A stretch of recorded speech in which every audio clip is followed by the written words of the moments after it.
Tum-ti-tum-ti-tum-tum-tum. I have no idea what's happening with the battery situation on this machine. So I'm just going to get going, and if it conks out, c'est la vie. Right, so I don't know how far you saw in the other guitar, but just a quick show you. Beautiful V99 Wilkinson, what do you call it, vintage, starting to emerge from under that baked on grime. It's starting to look absolutely lovely, and it will be a superb guitar. This will confound the critics who don't like bolt-on necks for the sake of it. So anyway, that said and done, get you back onto your little spot there a minute, right, and we will dismantle the next in the sequence series. And I don't, oh shit, put a hole in the ceiling with it. Look, it's strong. Then I also don't know how long this battery will last as well, so I'm just going to go at it and take this one apart as well. I will need a container for the parts, and this one's already got something in residence. Here's a stone, and I'm just going to fire away and get it done. So no strings on this, I've already taken them off. I do know this guitar has a problem with the electrics, so that's going to be on the cards, some work to fix that. I like the fact that it has a, you won't be able to see very well, it's a single piece wraparound bridge. Personally, I think those are a really smart design. Don't know how you get these knobs off, maybe they're not easily removed from the front. I'll worry about that in a minute. So yeah, this is the signature Baldwin signature series, which has received some very grunting negative press from those who think they know everything about guitars. Piece of rubbish, according to them. Whereas my initial sort of look at it suggests to me I can't see any real reason why this shouldn't be a nice guitar to play, particularly for a learner, somebody with small hands, because it has a very nice fine neck to it.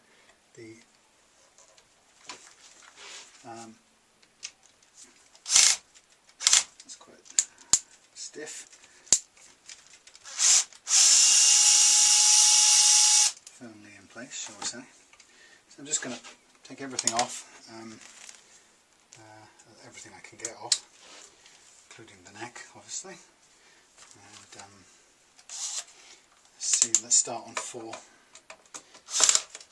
which is not going to come off, or 5, or 6.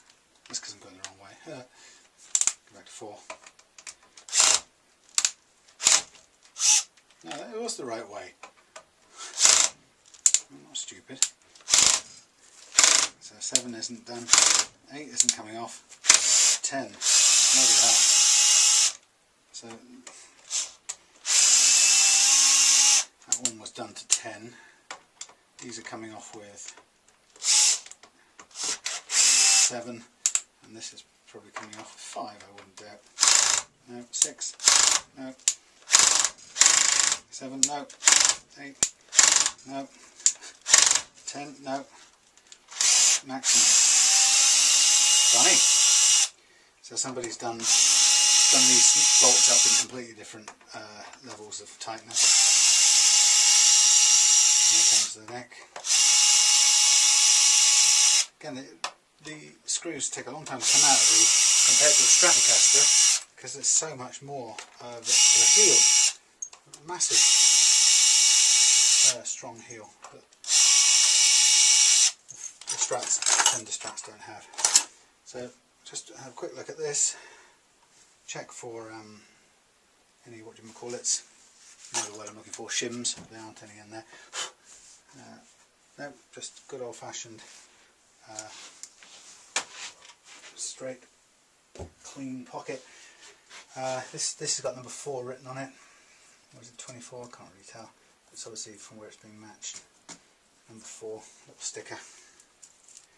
and we're going to take these machine heads off. Made in China, it proudly declares, so what? So are millions of other guitars. Just about everything in this shed is probably made in China, guitar wise. We'll take that off anyway because it doesn't look very glamorous. I'll get these off for the time being, so we can have just a clean through everything and assess every part. But yeah, the Baldwin series, an oddly named, I don't know where the Baldwin bit comes from, somebody called it a Baldwin. All it says on its bodywork is, it says signature series, but on the back, sorry, it says Gibson Baldwin Music Education. I mean, that would explain the small sized neck, narrow gauge neck, which I don't think is a bad thing by any means. I mean, obviously it won't be perfect for people with very large hands, but might be an ideal choice for somebody with finer fingers. Okay, quick shot with these little screws out. The tuners have even got plastic still on the back cover, which I'll take off. It's like having the car seat covers on. I hate that.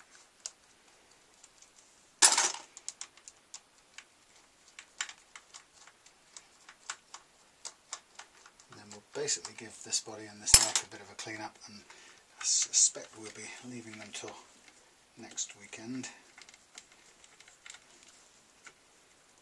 This is not wanting to go.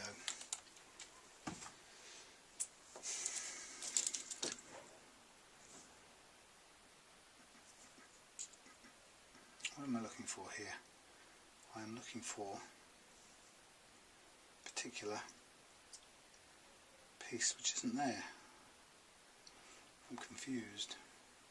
Why is it not there? Because it's there, that's why.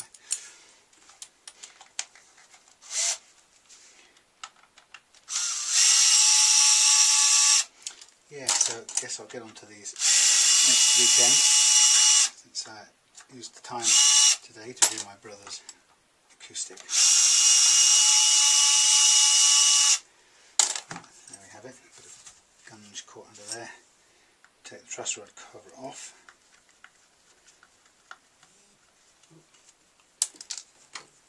Doink. I hope that doesn't come through. I'm incautious. Tend not to record things. Go away.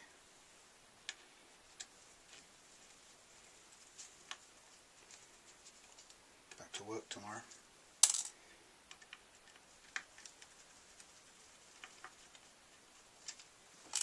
Right. Okay, let's find the nut is glued on. Quite often they fall off, but in this case it's glued on quite well. I'm going to give this a quick clean over, and we're going to do the body as well. Pull off any bits we need to pull off. As I say, it is a noticeably finer neck for playing very close together.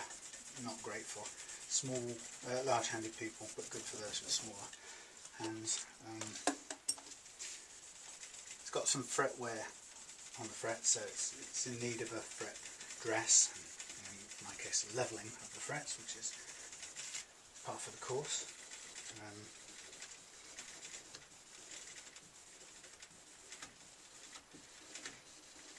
Otherwise, everything else about it, structurally, it's all intact, and actually I think in pretty good all-round condition. I think personally I find it's quite a good looking, simple Les Paul copy. That's interesting that, you know, people immediately assume that it's horrible because it's got a bolt-on neck. I think that's the bias, and I'm seeing it and hearing it time and time again. It's a bolt-on neck, therefore it's rubbish. And I'm waiting to see evidence of this. You know, and I don't get into arguments because it's not worth it, but because it's depressingly personal. But I'm just genuinely puzzled at how I'll hang this thing up. I'm genuinely puzzled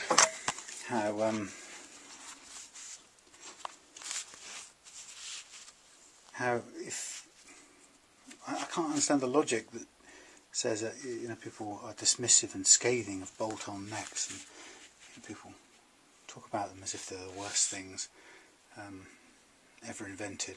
You know, my fairy lights, by the way. Yeah, you know, absolutely scathing about bolt-on necks, and then, you know, we sort of stop and think that a huge majority of famous guitars in history, like Fender Strats and God knows what else, are bolt-on necks. So I don't quite get it. I mean, does that by that token, are all those guitars absolute rubbish as well? Is that what we're supposed to think? That doesn't seem to make sense. I was interested to see that Scott Grove, who I have a lot of time for, I think he's a very smart and generous man actually, but I know he draws a lot of flack and a lot of people, he winds a lot of people up very quickly. But Scott Grove did some little experiments I remember watching, where he demonstrated to his satisfaction, and to mine as well to be honest, that in the tests that he ran, the guitars with bolt-on necks sustained longer and better than the ones with the set necks, like the Les Pauls, the Gibson Les Pauls. So, you know, there is a very strong argument that says that everybody talks as if it's given common knowledge that set neck guitars are better at sustaining than, or better at producing sustain than those with bolt-on necks, and I'm not even sure that that stands up to scrutiny. And you know, it is turning out like the Tonewood argument, where that argument doesn't seem to stand up to scrutiny, you know, insofar as that it doesn't seem possible to produce evidence.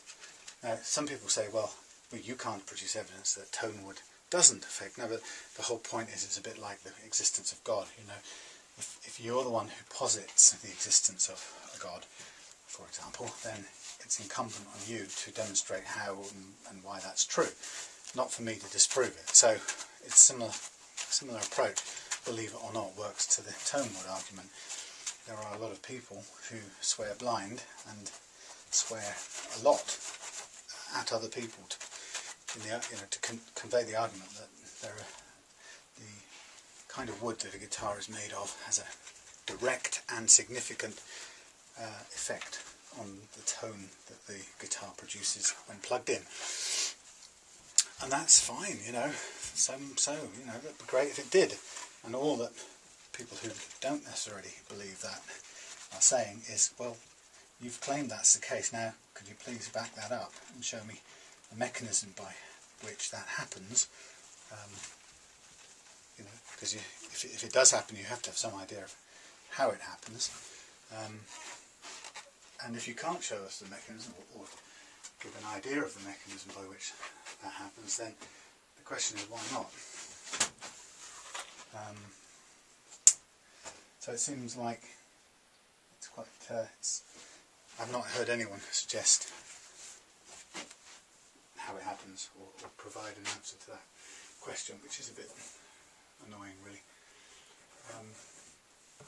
And I think those who say they don't think that the brand of wood used does contribute to the tone of the guitar, the electric tone of the guitar, those people who hold that view tend to, in my experience, tend to have an argument that says something like, well, I believe that's the case because, and then go on to cite why they think it is.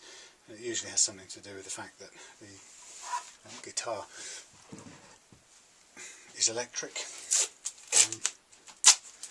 and therefore is the tone is created entirely by the pickups and the strings passing over the magnetic field. And so those who are doubters, I suppose you would call them, at least have a reason why they're doubters. They can put forward a reason why they doubt. And that certainly would be my position. but those who believe it does seem to just not come up with an argument for why it does. And the same occurs with bolted necks. There's just a view that bolted necks are no good. I don't ever know why. Never heard why, or why they're not. Right, so there we have the two Les Paul bodies separated from their necks and hanging up, ready for some attention next weekend. Now with both of them, what I will do,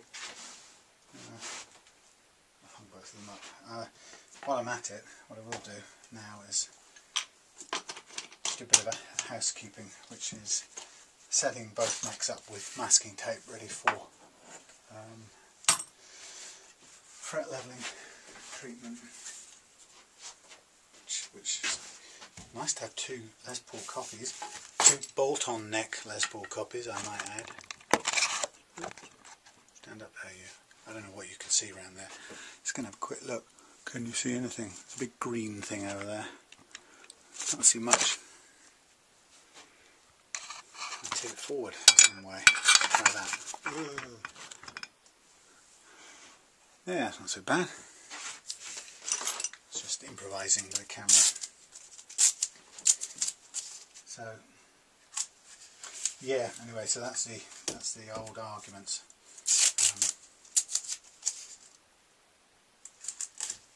Still, I like all guitars, bolt-on necks and set necks, and I like guitars with no necks and guitars with perspex necks and guitars with wooden necks, and that's my take on it. I don't think there's any enough difference between them all to go to war about it. Certainly not. Certainly don't want to get into a slagging match and end up hating people, or people hating each other because of some perceived idea about what's true or isn't around sustain and the way a neck is bolted on. But I am interested in the nature of belief, and I do think these tonewoods and bolted neck beliefs about guitars do seem to they become very powerful very quickly. And I'm only saying that because I remember, as I think I mentioned earlier, I remembered some myself about, for example, the way I don't know, the way the strings should sit on the nut as they go over the nut. I used to be, for a while, for no good reason, I just think I think I read it somewhere. I think I read it somewhere that they should go over the nut in a certain way, and that was correct. And so I'd go ahead and adopt that method as a way of showing that I knew this secret and this clever thing. And in a way, it was a kind of grandiosity. I knew better than other people, and you could tell by looking at the way my strings went over my nut. And I guess I kept on doing things that way until I sort of realised that I was just being suckered or sucked into doing it a certain way for no good reason, like loads of other people. I'm trying to think of another way, and I think I can think there was, for example, another thing was the way I used to wind two strings. I used to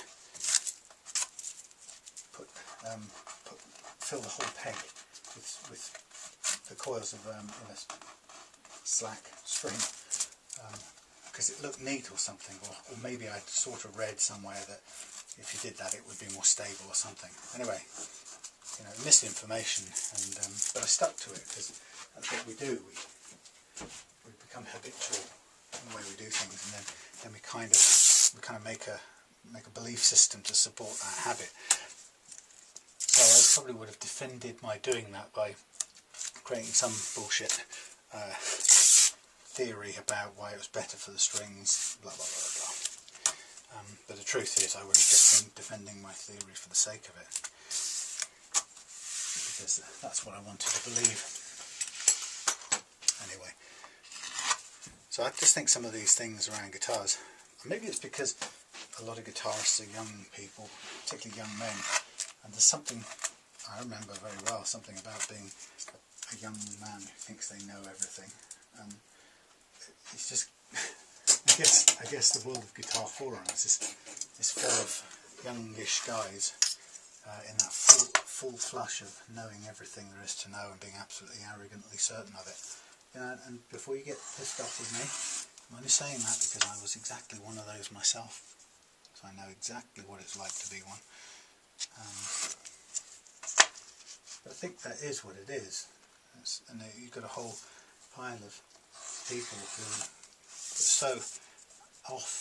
get off so much on being right that they kind of be willing to go to war about it, which sort of, I suppose, is the curse of young men around the world, whether it's religious beliefs or beliefs about some political system or the way your screws on your tune-o-matic bridge should face.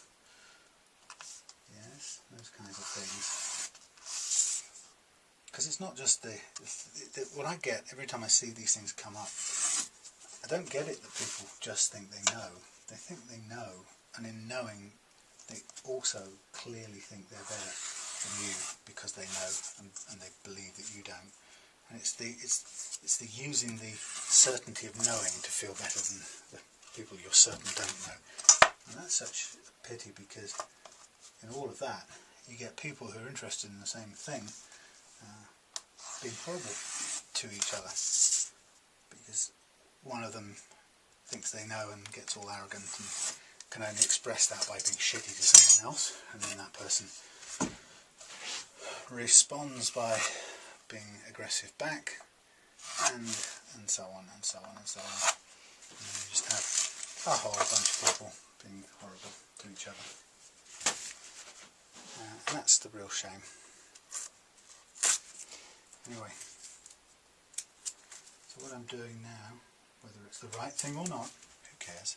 What I do is I'm putting on the masking tape to protect these two necks for when I come to level the frets, which I will do. In fact, I might even measure those frets just now when I've done this. But anyway, I will stop this for now and come back when both of these necks are done. Hey, ooh, just oh dear, sorry, just doing the fret level checking on these two necks. You know, the necks of the disgusting, hideous bolt-on guitars that should be burned in a skip, in a brazier in my garden. They should not see the light of day. They should be strangled. Anyway, so according to some people, they're just unplayable, hideous pieces of crap. But I am stupidly plodding on and treating them as if they are decent guitars worth playing, which of course I think they are. That's the vintage V99. Now we're moving on to the signature series Gibson-y thing.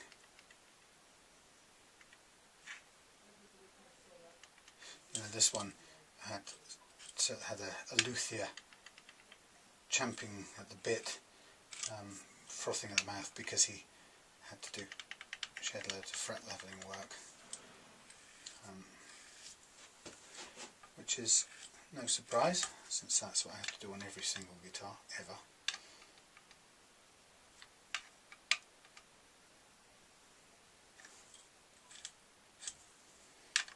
Okay. It just occurred to me I need to make a phone call. Do that after this, after I've done the counting.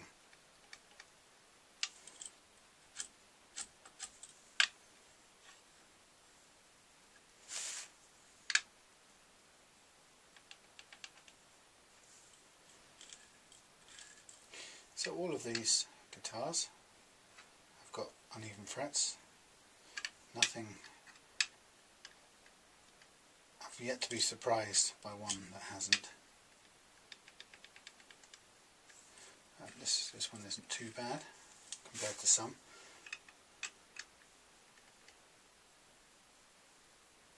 certainly got some uneven frets.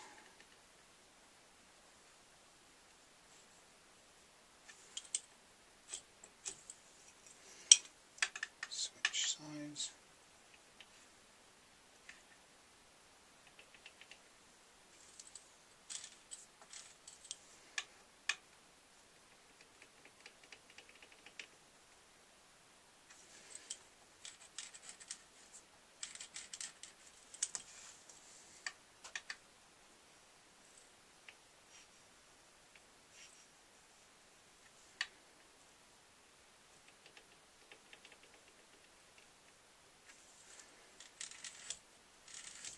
I have to say that on this one, where they are uneven, they are quite substantially uneven. So you'd know about it, sort of uneven.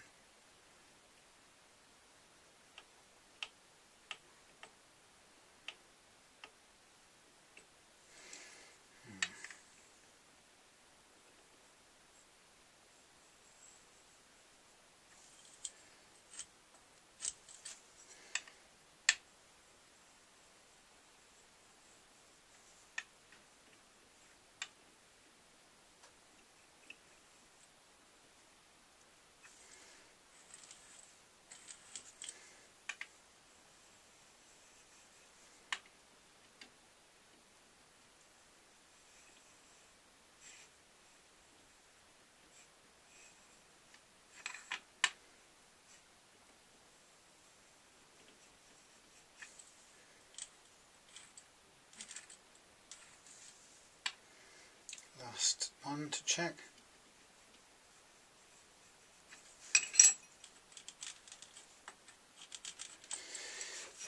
Okay, so on the how many frets have we got?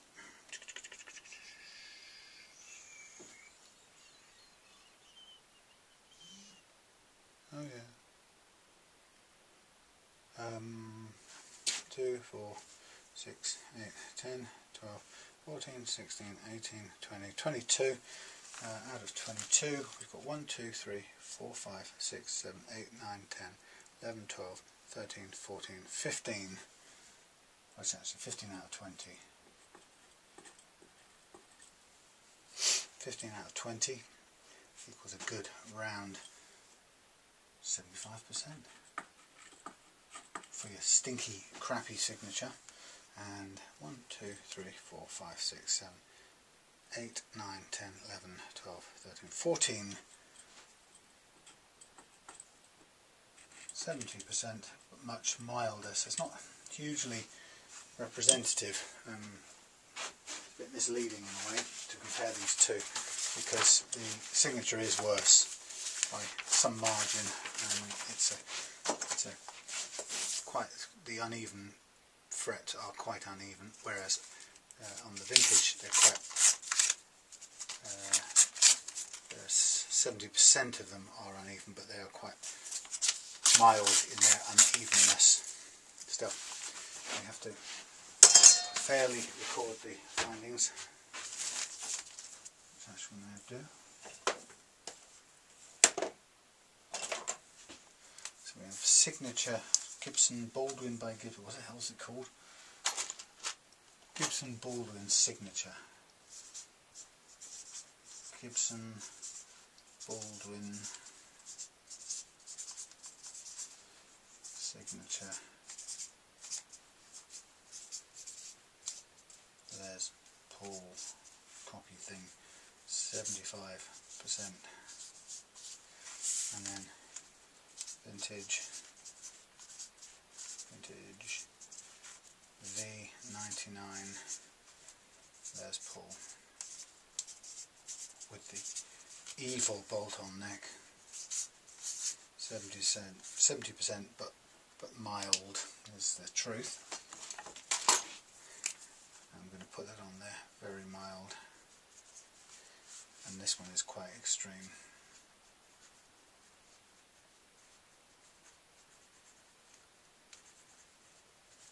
Just to sort of get a sense of the difference between them, really.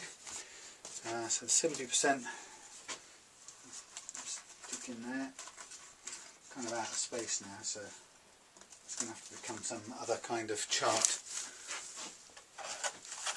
or a bigger piece of cardboard. Or maybe the sort of the work's done really. I know what I found, and I sort of know what it means. But anyway, right. So I'm going to whiz forward on both of these while I'm here.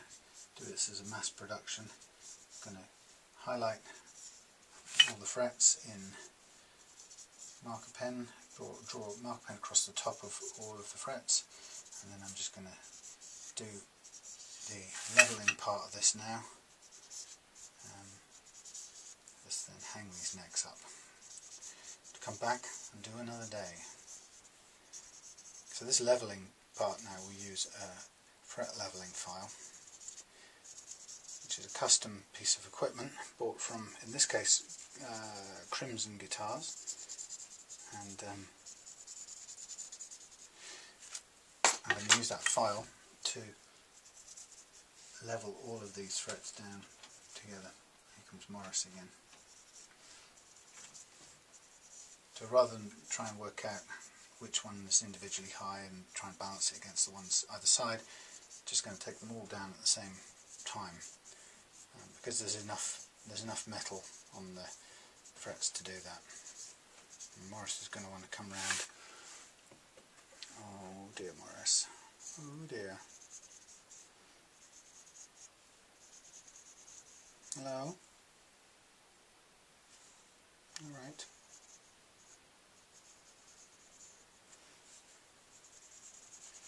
Okay. That's that done. So I'm just going to start off with the signature, which is the worst one. I don't know if you can see it very well from there. Hey Morris. You have a good sniff around. You're wet. Is it raining out there?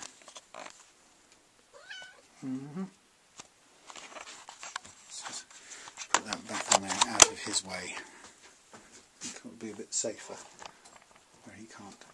Knock it off. Oh dear, this thing gets well sticky. Right, I'm going to just fire away on these things if Morris will let me. And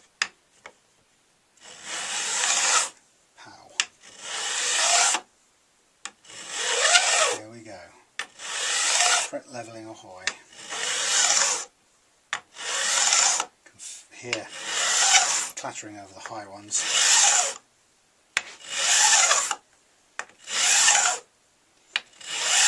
You can see that it's taken off loads off the really high ones. You are in the way, aren't you, my friend? Oh. Okay. That's Morris brushing off the bits for me. Makes the job easier. So what I'm looking for, I do a quick look and I see the ones that I haven't touched at all, which tend to be low ones, and then I look at the ones that I've marked as being most high, and they've usually got loads taken off them, like that one for example. Morris, this isn't going to work. You need to have a little sit down there on the nice cover that I made especially for you. Right, while I finish this job. So I'm going to come back the other way to make sure I get all of them.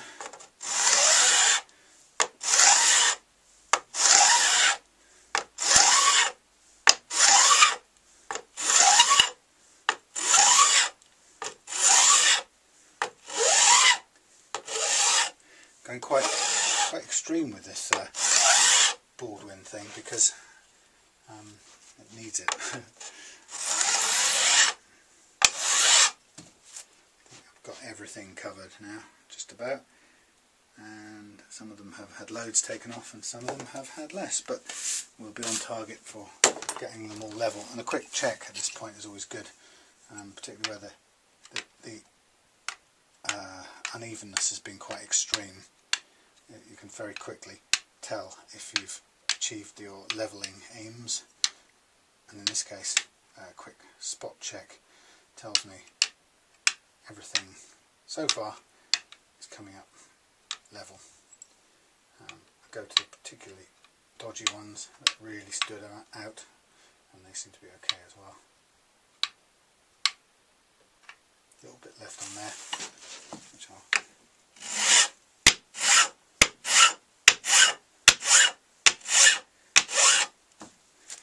do a little bit more down that end.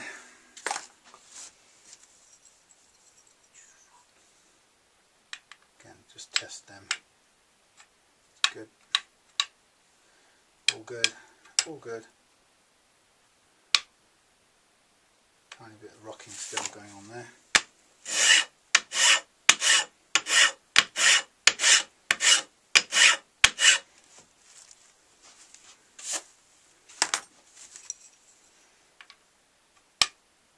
Okay,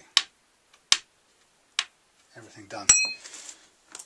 So that one, having done it, I'm now just going to go over the top of the metal again with marker pen for the next stage, which is the reprofiling, which I might just get in tonight before I finish up on these, and then I'll put them away for another weekend where I will just need to do the polishing part. Don't know how long my video will last. I've got so much video to upload this week. If my job in London doesn't continue for too much longer, things aren't exactly working too brilliantly, then I'll have a serious challenge of where to upload video from. Okay, so this one's ready to go, same thing, just fire away.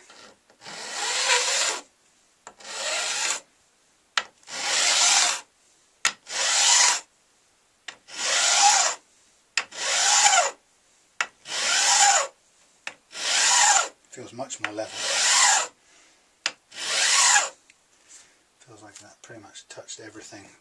I'll come back once this way.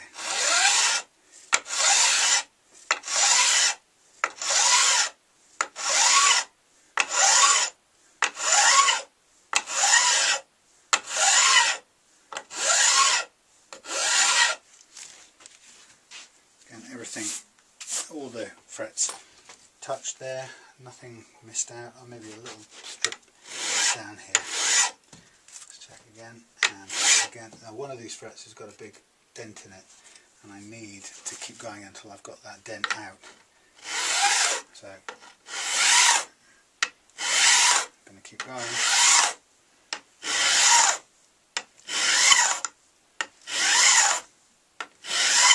That's the challenging bit. If you've got one part of a fret that's got a big gouge in it, you have to take all the others down to pull out that particular blemish, which I think I managed to do here, which is good. Oh, yeah, take a tiny bit more off this corner here, and then test these. Generally, this was very mildly uneven. Generally, everything was pretty good. The only major issue was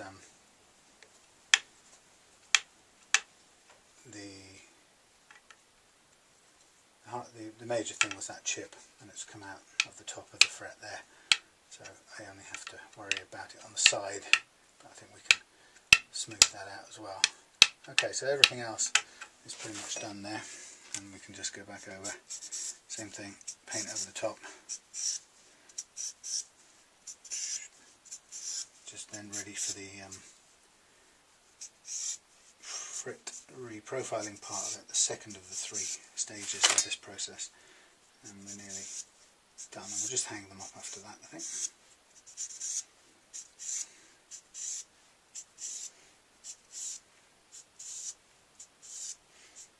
So in a way, this one video is going to do for these 2 different parts, or different guitars. Okay, so this one then, we need to use a fret leveling, fret reprofiling, fret crowning file. And in this case, what I want to do is, this is a medium jumbo file, so I'll probably stick with the medium thing. I just really, I'm using this tool here to round off the flat spot on these frets, and leave myself with a reshaped fret with a thin black line of marker pen on top, which means I haven't taken the height of the fret down any further, which is what I don't want to do, because I want to preserve that relative height between all of these frets. That's what we've just achieved with the fret leveling. So this will be my way of knowing that I've left the top untouched, is to see that there's still a thin black line. And that's what this file does. It takes down the edges first before it comes to that thin black line on the top. And when it finally reaches that thin black line, you've kind of done enough and stop.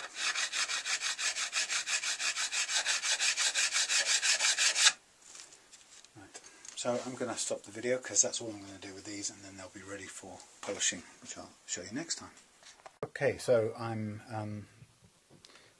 going to, oh, I guess this is a new piece of tape, video. Welcome back. This is setting up, or doing some work on the Vintage V99, which is almost identical to a V100, except it's the bolt-on neck version, about which many people are extremely snotty. But if you were to look at this piece of guitar, this is one monstrously big, handsome guitar. Now, I've had it apart already and done some cleaning on it. And as you can see, it's a beautiful sunburst colour. It does have, to my liking, there's still a bit of polishing blemishes to get off here.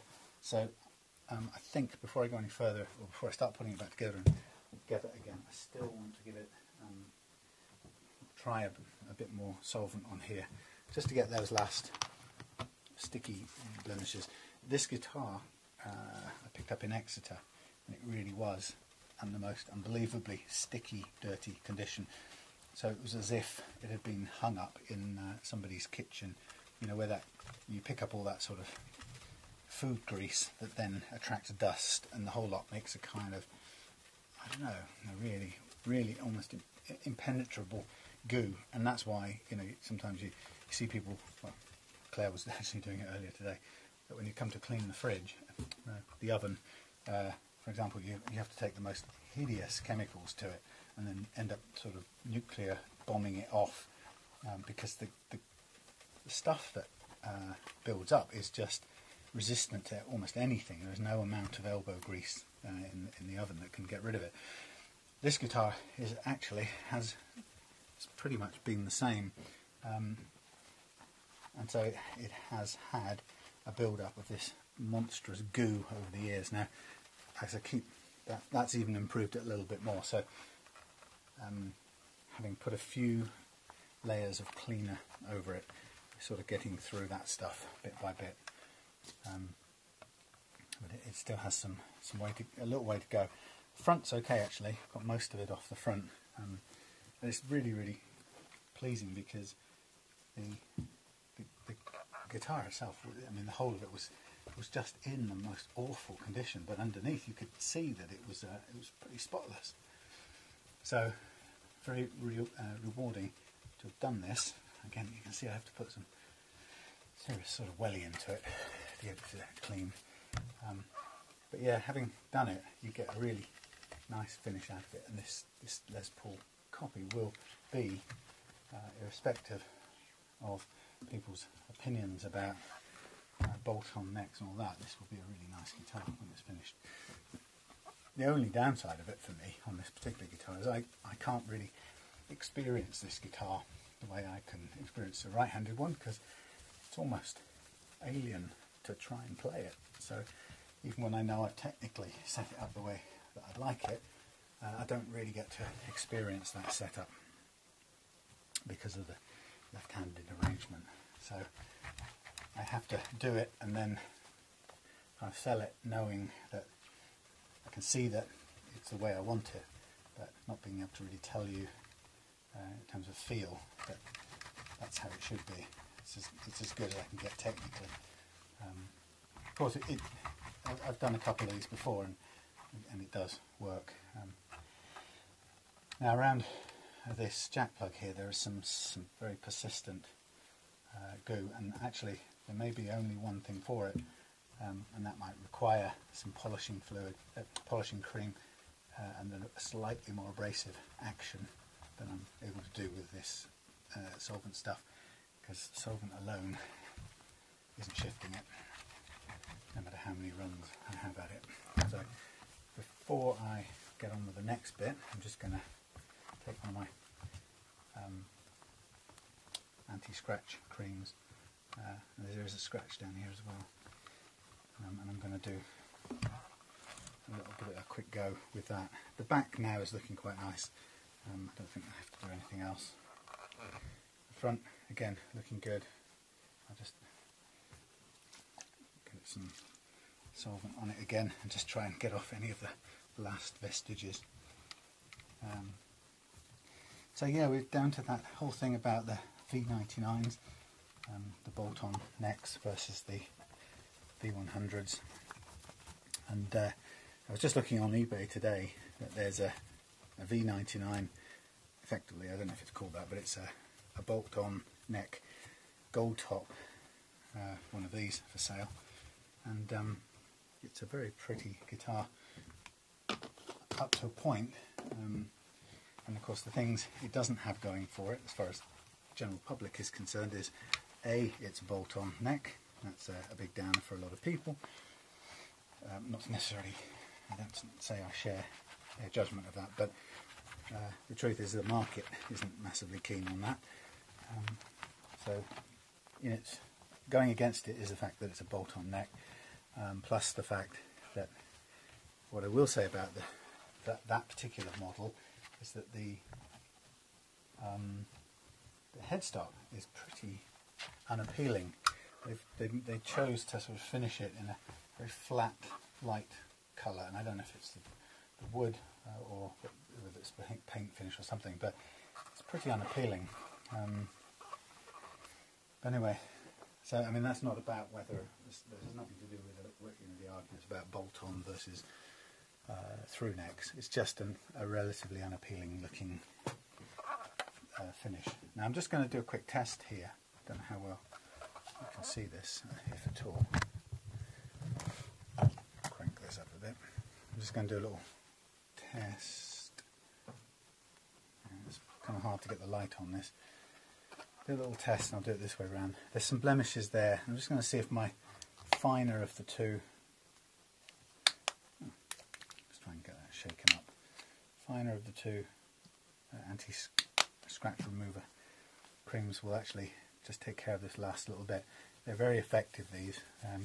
They're bought through eBay, and they do actually cost quite a bit. But I sort of swear by them as a last stage finish livener upper. And I seem to have gone through most of my... The set comes in 2 grades, and I've gone through most of my number 1, and I've got quite a bit of number 2 left, so this is chucking on some number 2. No puns or jokes necessary. And actually, if I look at it now, that has removed the last bits of surface blemish, so I will do the whole of this body with this stuff, because it is just a really fine finishing touch, and any of the sort of last vestiges of whatever this greasy goo was clogging up this finish gets taken away with this very nicely. So this might be a bit boring, so I'm going to save you having to listen to this, put this on hold. I'll come back when I've got this body shiny, ready to put together, and then we'll carry on with the reinstallation of everything. Hello, well here we are with the Vintage V99 Les Paul neck. It still has a bit of the goo on it that I'll take off with the scratch remover stuff, just using it as a very light abrasive. Hasn't come off completely with all the solvent, but it will come off. So anyway, the point about this neck is we're at the stage now of just getting it polished up, and then once we've done that I can put it back onto this delightful body that is now sitting there shining beautifully. I mean, that is such a lovely finish. I can't wait to photograph the finished version and list that on eBay, because that's a beautiful creature. And following hot on its heels will be this lovely looking Baldwin educational Gibson thing, which again loads of people are very crappy, judgmental about. Okay, so this part of the process, as if you've watched any of these before you'll know, is the bit where we have to polish out the scratches and bring it back up to, throw away some of this stuff, bring the frets up to a playable shine. So we've been through two stages of the fret levelling process, or the fret dressing process. The first stage was levelling the frets, which we've done, and you can see there were a number of uneven frets on there. The second stage was to reprofile it using the this tool, fret crowning tool, and then the third stage is the polishing stage, the sanding stage. And to do that, I'm just going to tear myself some strips of stuff that I'll need for it. So I'm going to have 3 or 4 strips of 240 grit, which I'll need.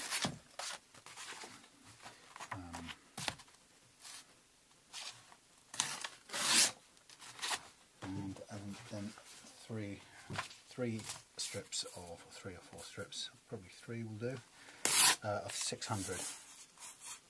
Is this 600 or is this 800? This one's 800, so that will do. Yesterday I used 600, some older stuff. But it reminds me that I'm running out of this stuff. So these 2 sets of paper should be enough.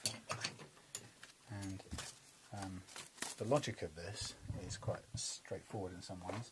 Let's just make sure we're not getting dazzled. No. Okay. Having done this, what we're left with are a series of scratches, longitudinal this way scratches, left by the work we did with the fret levelling file. We're going to need to use the 240 grade paper to remove those scratches, and we're going to use a magnifying glass to make sure that we've removed them. When we've removed them, and only when, then I'll continue with 800 grit paper, and once we've removed all of these scratches with the 800 grit, then I will go over it with the micromesh paper, which runs from 1500 through to 12,000. And these are really great because by the time we finish these, the frets will be polished and ready to play. And so all of that seems straightforward, but the real challenge of it is, the risk of this is to leave any of these scratches left by this tool anywhere on these frets, and it's quite deceptive, because you can work a while with this 240 paper and it looks like you've got rid of all those scratches, and then you move on and it looks like everything's going well and you're getting shinier and shinier frets. And the problem is when you get to the end, everything looks good. You basically restring the guitar, go through all the setup process, only to discover at the end that in fact you polished up some of the scratches from this guitar, tiny, microscopic in size almost, but they're in there, and you'll know it because by the time you've gone through all that process and then you start bending strings, you'll feel them sliding on gritty scratches. So the critical stage is between that, and we do the principle to make sure the quality of this work stays really high is to make sure that we don't move from that to the next stage until we're absolutely convinced that we've got rid of all those scratches. And if I find any of them on there when I'm looking up close with the magnifying glass, then I just carry on working with that same grade. So the discipline is I don't move on until I've finished the grade. Sorry, I don't move on until I've removed scratches from the grade that I was working on. I have no idea what this little piece of black plastic is. That looks like a piece of a neck plate. off a guitar, but it's not come off anything that we've got. Right, so here we go. Let's straight into this. We need, for this process, the hands and a foam block with a pointy bit on it. It can be helpful, but for the most part we're going to do this by hand. Nice thing about doing this is, unlike a fixed neck or a glued neck guitar, we have the neck right off to do this, and so I can kind of get to everything easier. I don't have to turn the guitar around, I can just turn the neck around. Right, so here we go. Get our 240 grit and just off I go. Other thing too is I can go straight off the end in both directions without worrying, which is harder to do of a glued neck, set neck. Now what I'm trying to do is get my fingers down into the thing. It's all too easy. One of the things you're trying to do is remove the flat spot on top, which we've mostly done with the recrowning or the fret crowning tool. But if you were just to kind of get a block of sandpaper here and just do that, you'd end up putting that flat spot back on. So using the fingers is the best way I know of kind of letting your fingers roll up and over each of the frets. And in doing so, we're cleaning off that scratching that we've got on the top, but we're doing it in a way that's more likely to produce a rounded fret, a rounded contour, than it is to produce a flattened contour, which is what we're trying to do. And of course the most important thing in all of this, really, is since we've gone through a lot of trouble to level these frets, and since this paper is quite capable of taking any individual fret down noticeably, we've got to be careful to make sure that we do all of the frets about the same amount. So whatever you do, just keeping going all the way down the neck. If you have to spend a bit more time in one place, then make sure you spend an equivalent amount of time everywhere else in the same sort of ratio of attention. And so that the point being is, while this paper will remove some material, you'll be doing it fairly evenly and consistently all the way across the neck. Also what you can do is you can turn the whole neck around, come the other way, and that's quite good for helping to even out the profile of the fret. And I'm sliding the paper around so I can get to use up all the abrasive surface on it.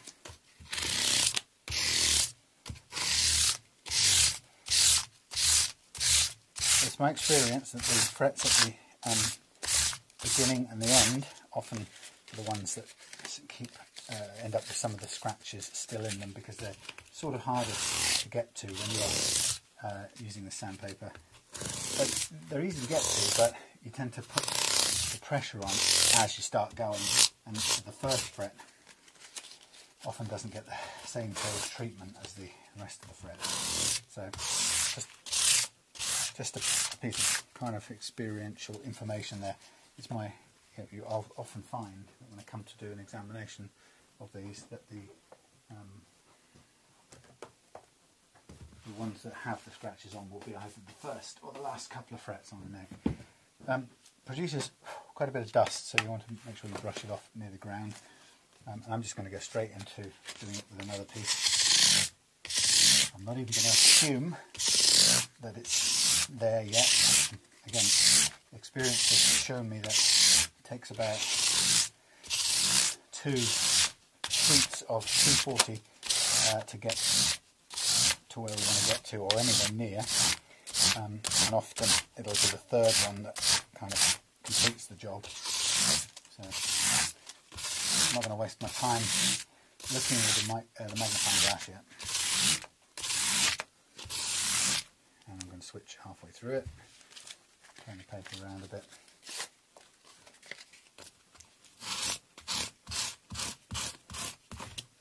Again, knowing that this last couple of frets are very hard to get to, I am going to give them a little bit of extra attention.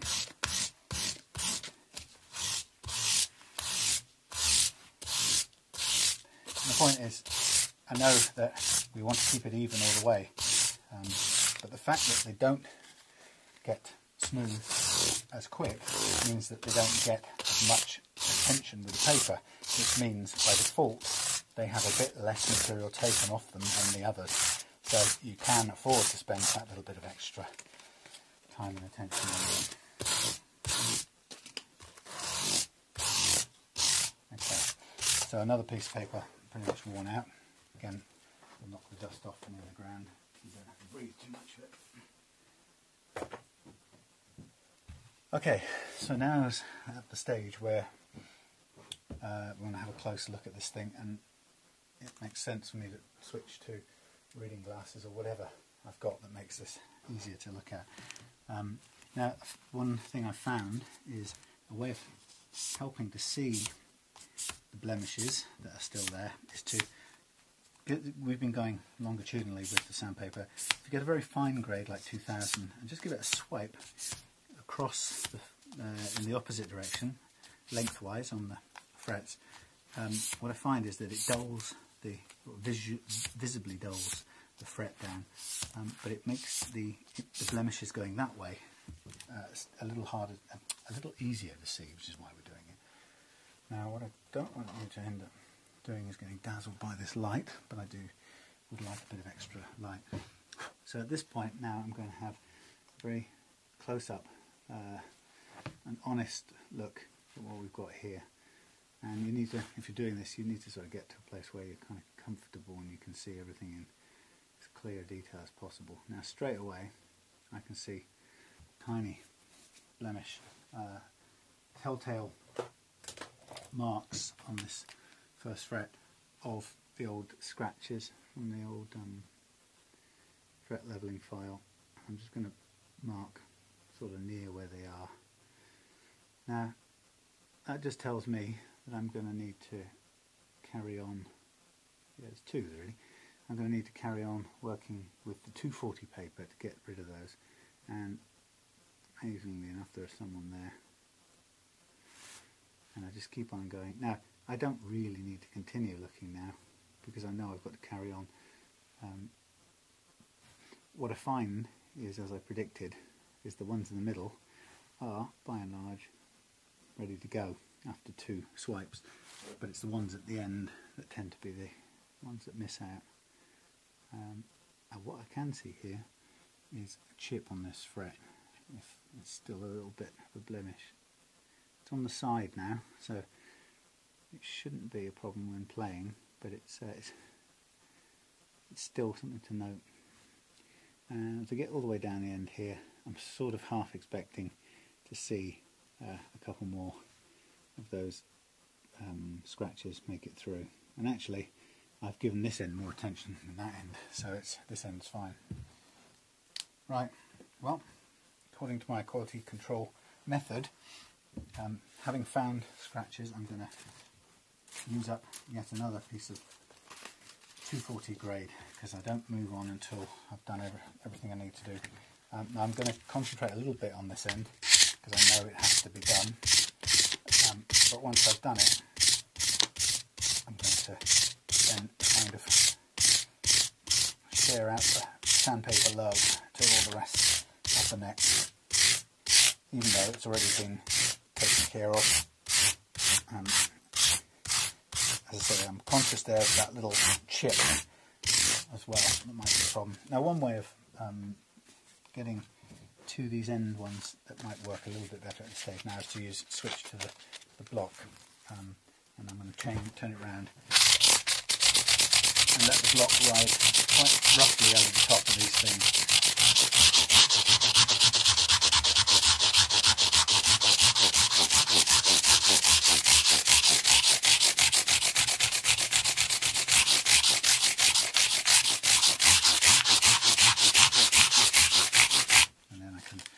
Rotate it round the pointed part of the block if I need to.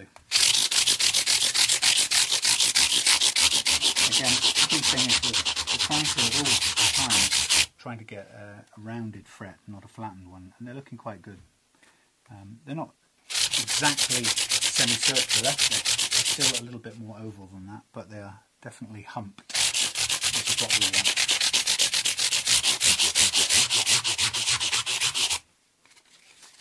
Also quite nice jumbo frets as well.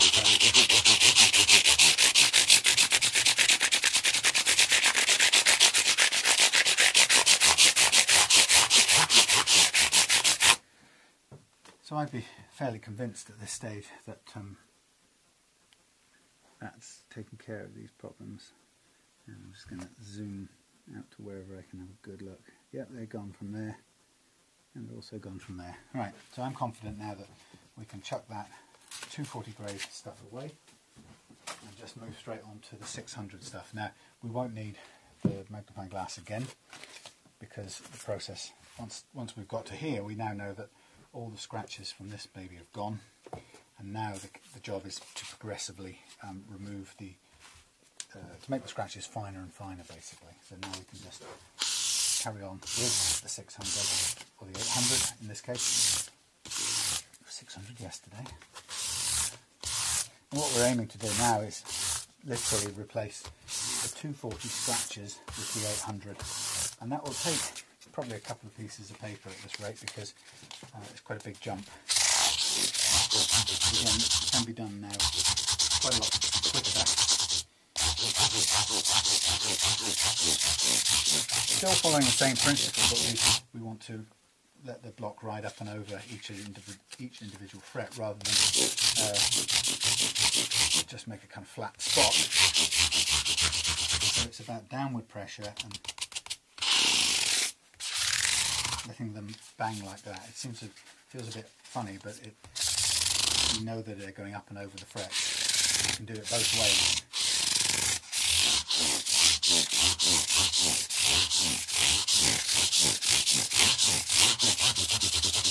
So once you get to here in this whole process, you kind of know you're on the home straight.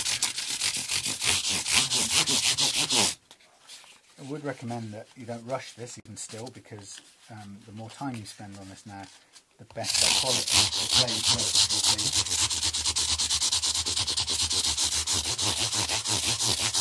Ultimately, the shinier your frets will be, and the smoother they'll be. This is quite convenient because the nut is off this guitar, so it makes it easier to run off the end. Sometimes you can lose your momentum if there's a nut there in the way.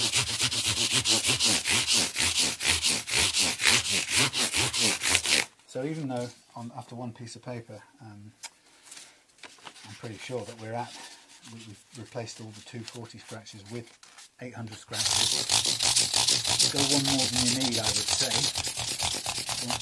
Just so that we can be sure that we've got smooth finish.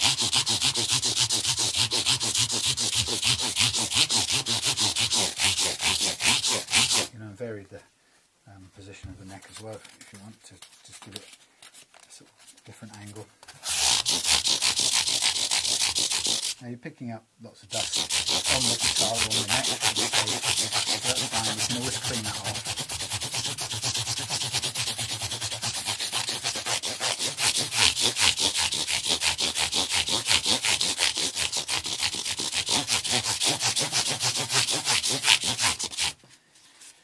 Right, done it one more time, a couple more goes, and then I'm going to stop on that one.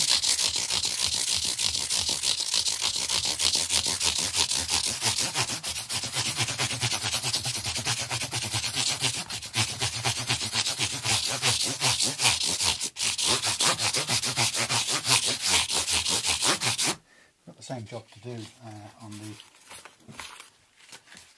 Gibson Baldwin signature Les Paul, blah blah blah blah. Right,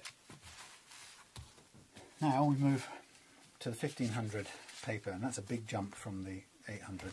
So this doesn't need as much pressure, and we can sort of go backwards and forwards a lot quicker, but it needs a bit of time to catch up with that jump. So don't be tempted to rush this one. You need to switch the paper around different angles so you can get some better light out of it. These micro mesh things last a hell of a long time, but like anything, they are going to eventually run out, so try and use as much of the different parts of the surface as you can, because there will be certain areas that are just worn out completely and some that aren't.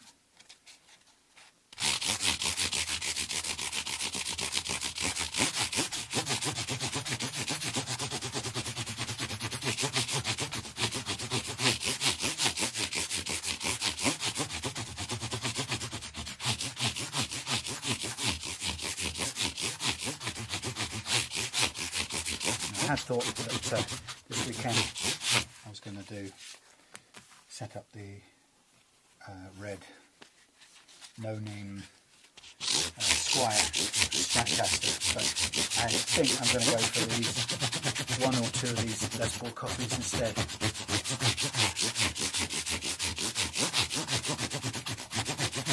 Of course, this being a left-hander, this is the critical side in a way. The playing, the more important playing side.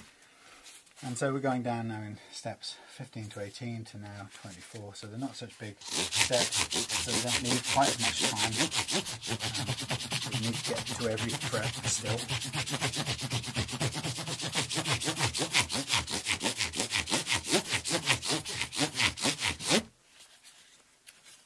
You can still see the blemish on this one. Luckily, in a way, it's on the bass string on the left-hander guitar, so it's not going to be a problem. And it is also slightly on the side, but it's kind of difficult. You have to make a judgment. You keep on taking the height of all the frets down, or do you stop knowing that it's out of harm's way? In this case, you have to decide that it's safely out of harm's way and stop. And when we go to 3006.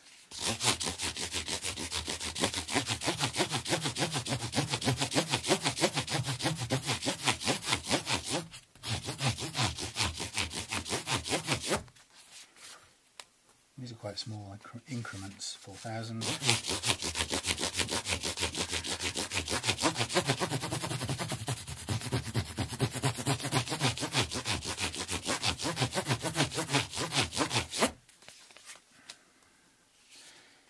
And 2 more after this, and we're done.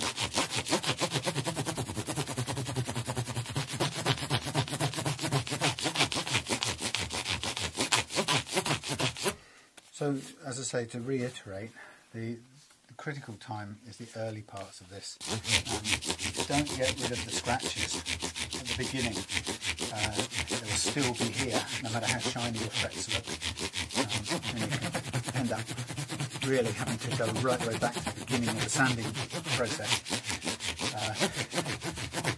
which is pretty demoralising because it's quite a lot of time. So, having trial and error, made sure that I worked out a sequence that would, and a discipline that would make sure that I didn't progress until I knew those scratches were out. And by doing so, made sure that I didn't ever have to go backwards in this process. Because when you do this as often as I do, going backwards is a depressing and unnecessary thing, an unhelpful thing. Okay, so here we have the finished thing, and it's now time to remove the masking tape. It possibly will leave some masking tape glue or gum or whatever that stuff is, resins. And you may still need to use your solvent to get rid of it. I tried out some masking tape, or I used some masking tape that I bought yesterday in the market in Tavistock, which I thought was the same old that I always use, and it turned out to be anything but, and it cost me another 20 minutes in trying to get rid of the goo that it left behind, so it was really annoying. And it's left me wondering whether I've got a duff batch that I can't use, or in fact whether the shop, which has changed hands, it's just recently been sold, whether the guy's gone to a new supplier, which is going to now result in me having loads of unnecessary problems using their supply. Anyway, I'll have to find out the hard way. Up until now I haven't had any major problems, and the tape comes off pretty simply. And the reason I put those tabs on is so I can pick it off like this, and makes everything a little bit easier. Kind of reversing the process almost. There are a few bits of glue sticking, but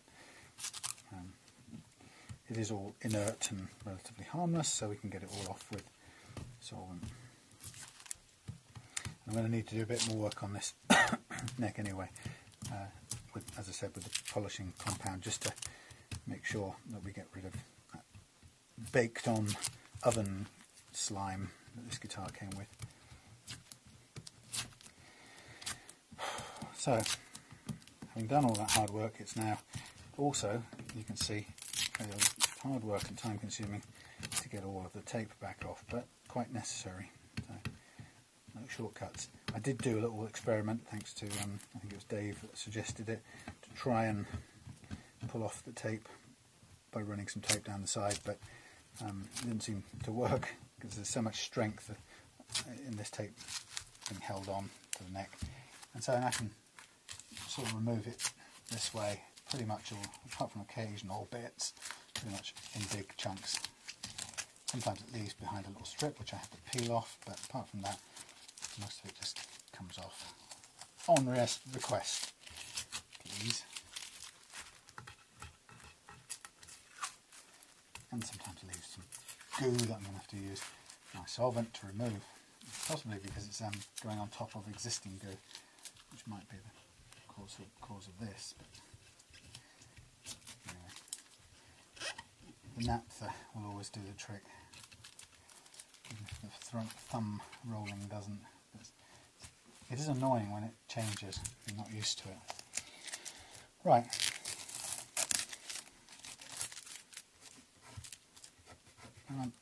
Last bits.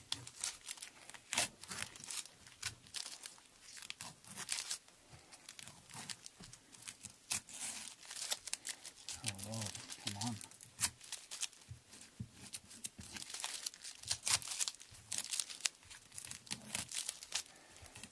So, not even this is quick.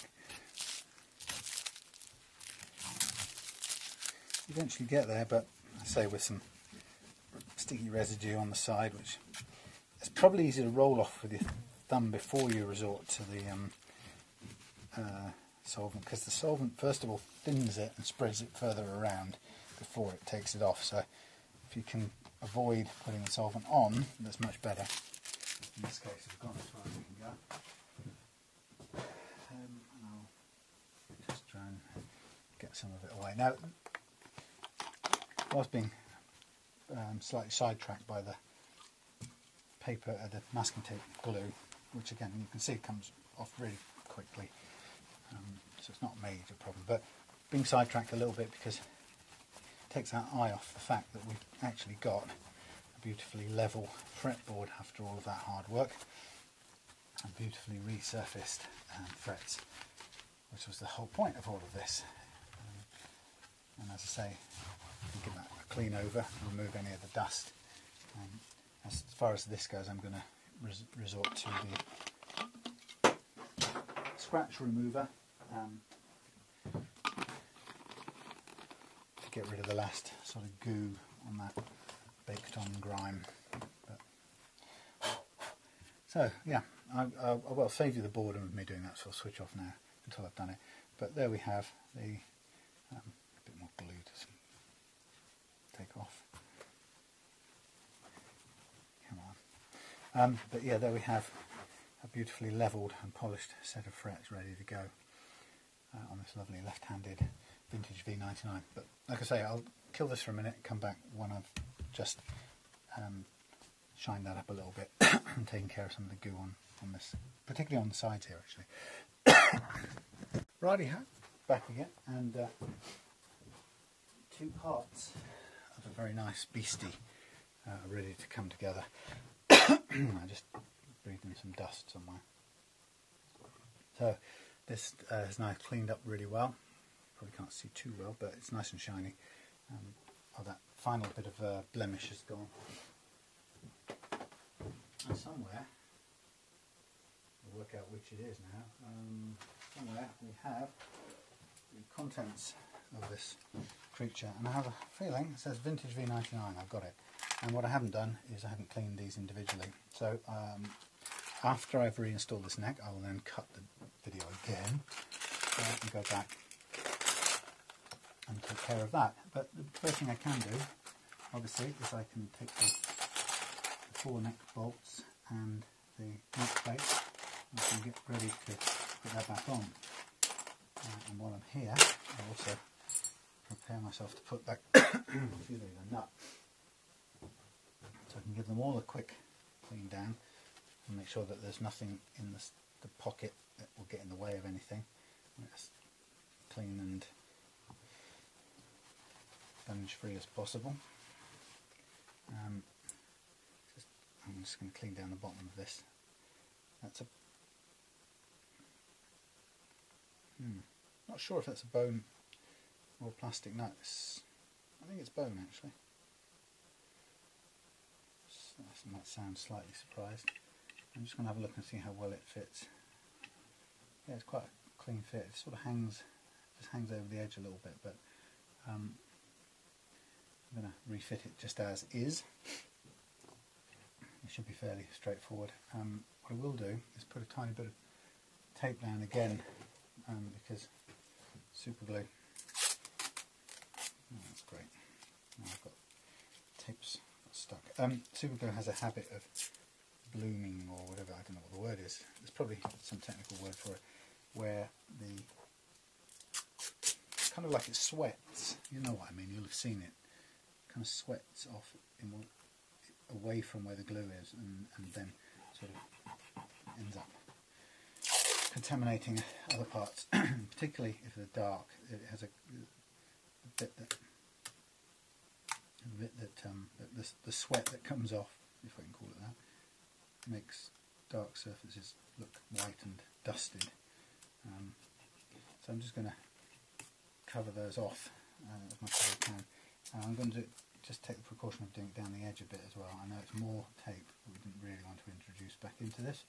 I'm just going to hope that that will just give me a little bit of protection from that sweating dust that this super glue does.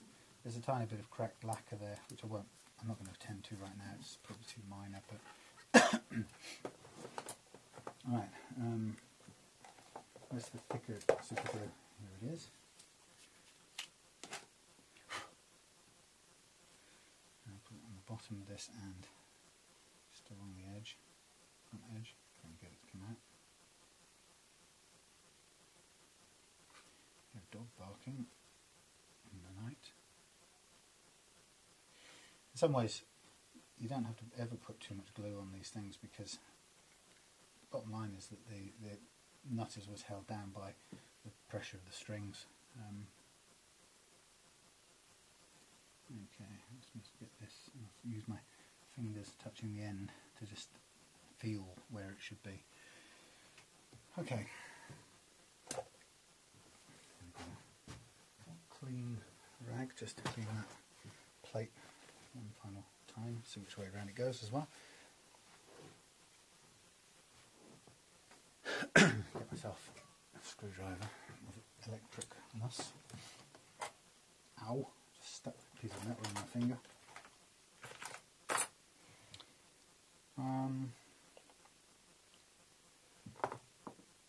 Right.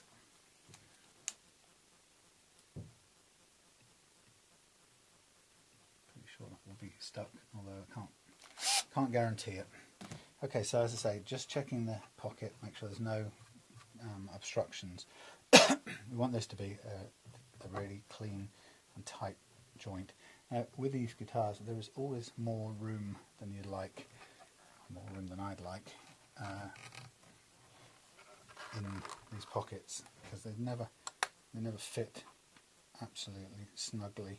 But our job now is to allow the screws to relocate where they were, so they don't need to be pushed at all. They can just be let to find their own level, if you like, and they will pull themselves back into the right position. And I'm going to set my torque on this to a torque of 4 to begin with, and then I'll tighten the rest of the way by hand. Just checking. Something's telling me I've not got this the right way up.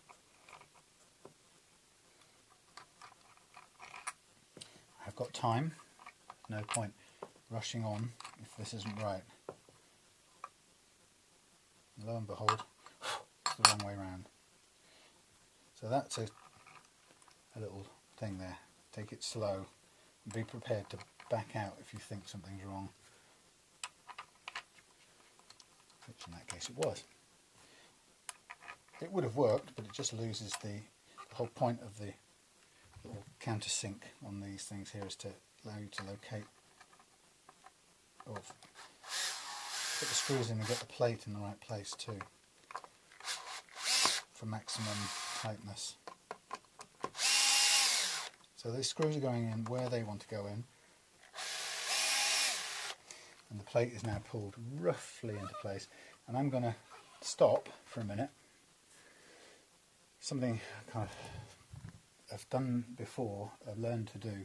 Stop, don't ram anything home, as it were. Stop and take a look.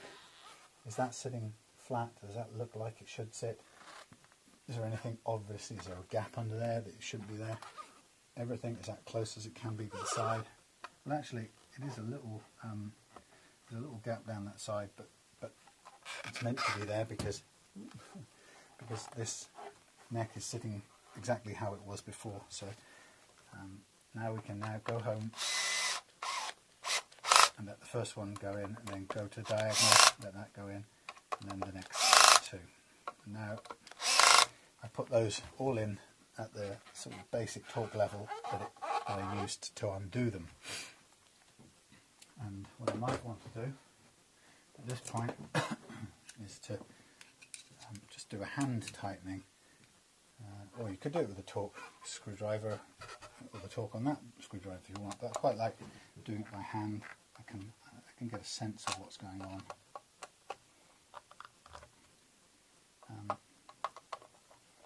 And again, it's a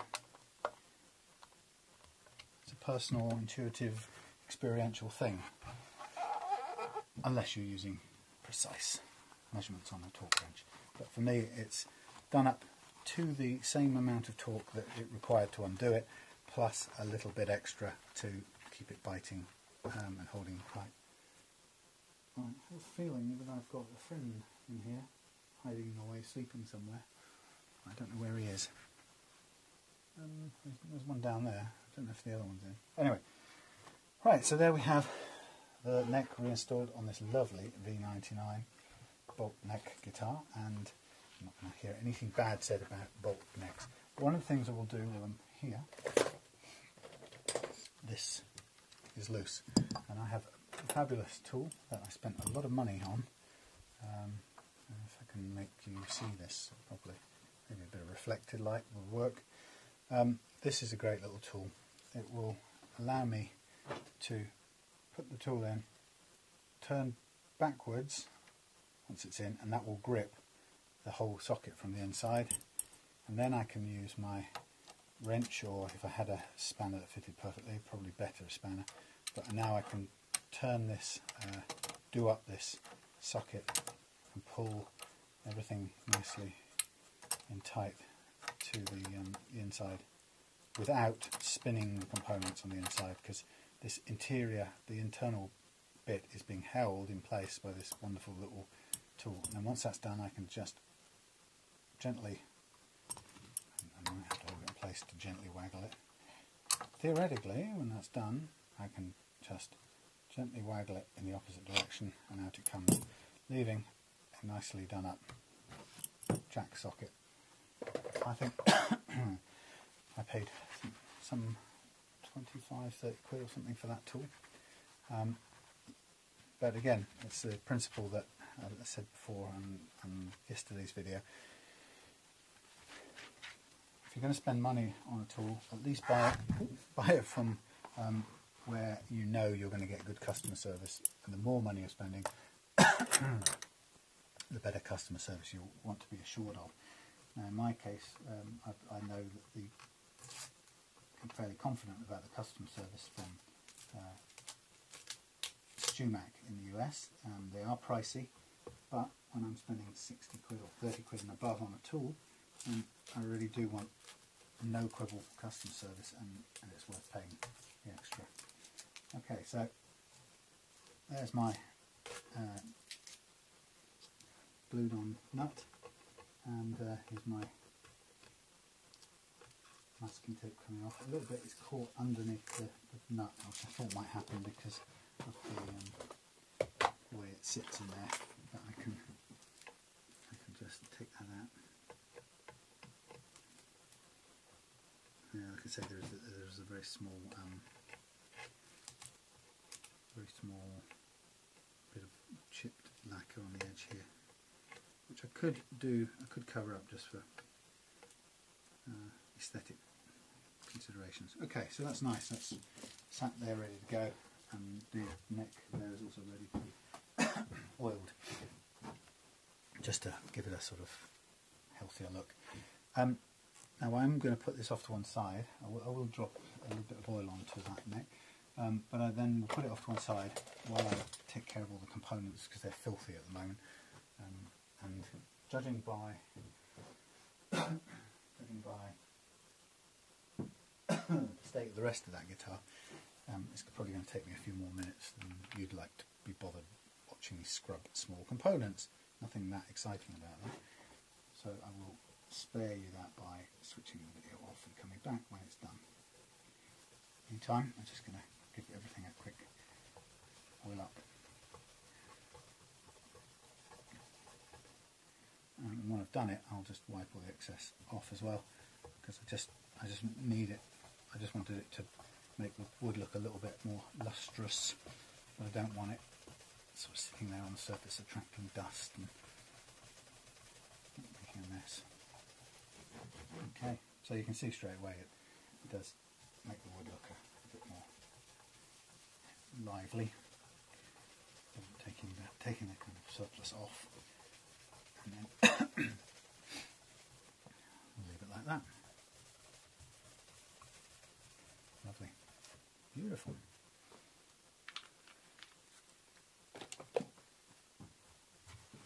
Right, so that can go there, that can go there.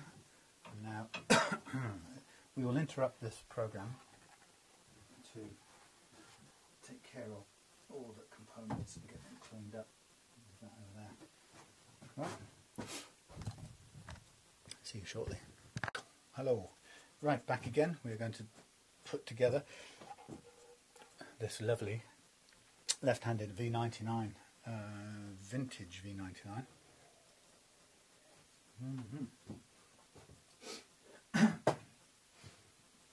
And the first thing I'm going to do is I'm going to put on the tuners and dance the blues. Put on the tuners, and for that I'm going to get me some light down there. Sorry, I've got dust in my wherevers.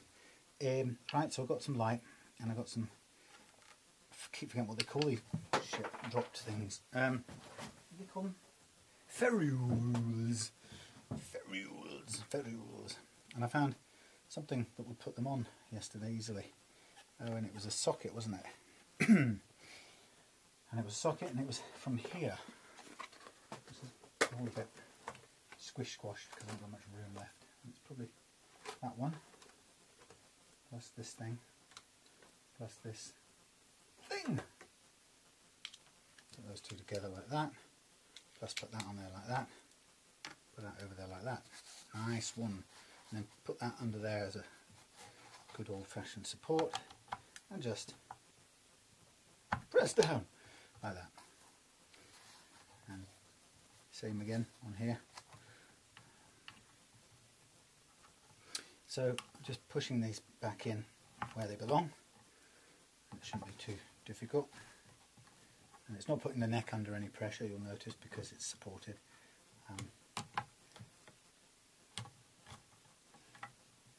You've got to get them sort of lined straight to begin with, to stand any chance of getting them in.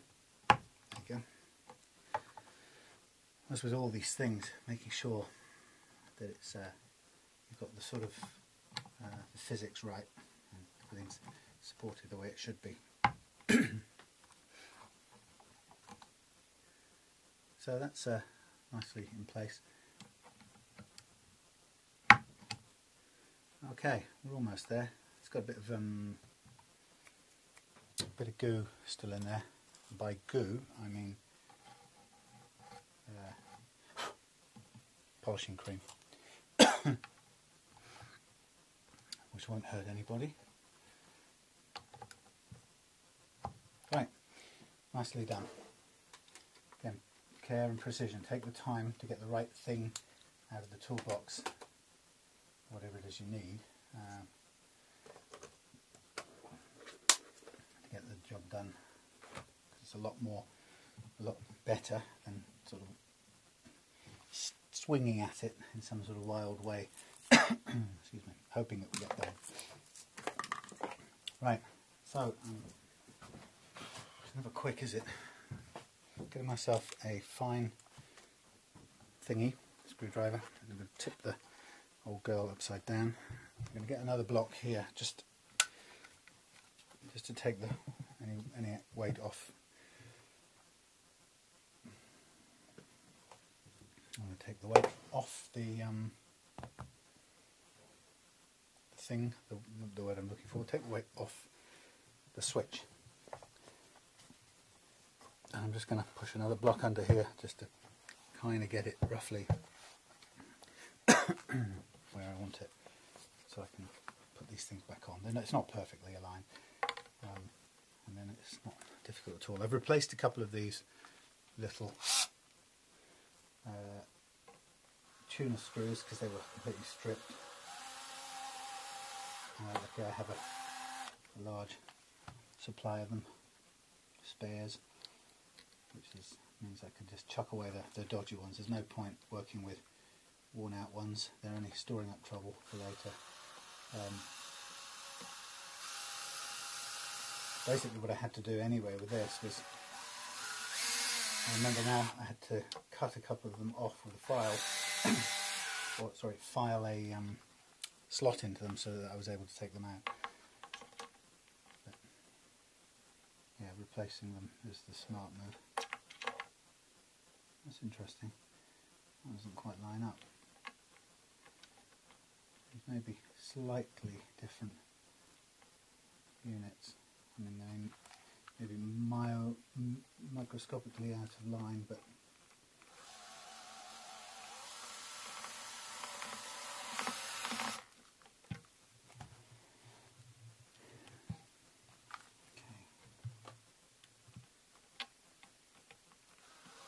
quite a good thing having a torque or control setting on the screwdriver, on your electric screwdriver, because it allows you to shear off the thing. That's really annoying now. I've got a problem. That has created me a problem that I can only solve with a very strong pair of pliers. That's a very weak and worn out thing. So, straight away, I have to go into repair mode and see if I'm able to turn this thing to remove it.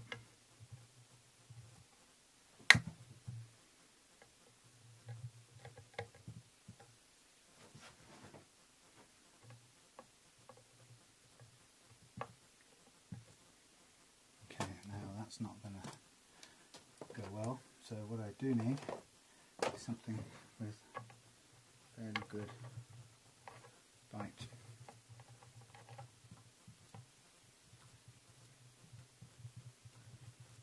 Get myself some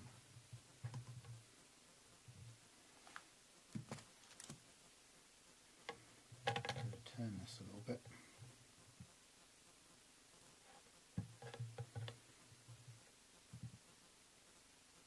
Thankfully, it is turning. So with patience, we'll be able to remove this worn out old screw.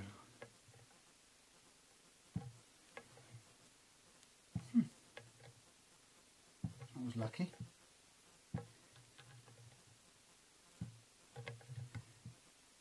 Thank goodness for that.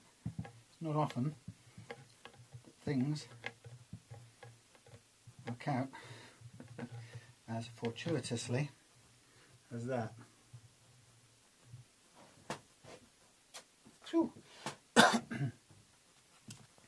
Right, I'm going to slow down on this. If they're tired old weak screws, I'm going to not run any further risks. And I'm going to do them doing by hand. Which is a pity, I haven't had that problem before, but if that's how it is on this, let's not take any more risks. I'll, in a moment, dig another one of these out of my pot of spares.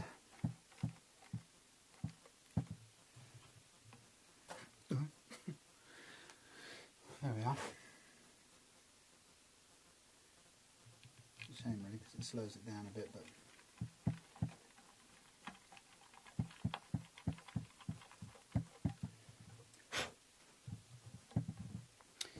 go and get a spare. Tuna screws. I'll take 2 spares just in case. 2 more anyway. Right. This, every little job ends up taking a bit longer than you imagine it would.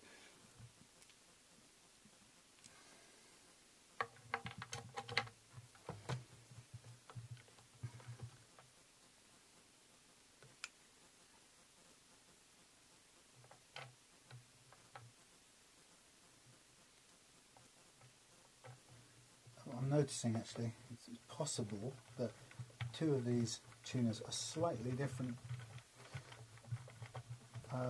shape to each other, so that one has a side that's a bit longer than the other, and that's why they weren't not fitting exactly where they did before. That's another dodgy one, so I'll throw that as well.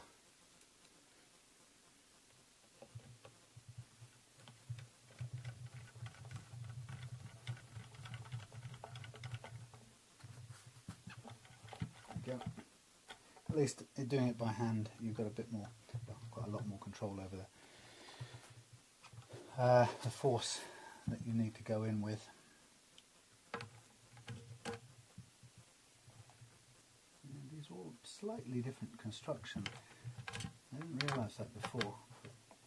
They all kind of go in different places.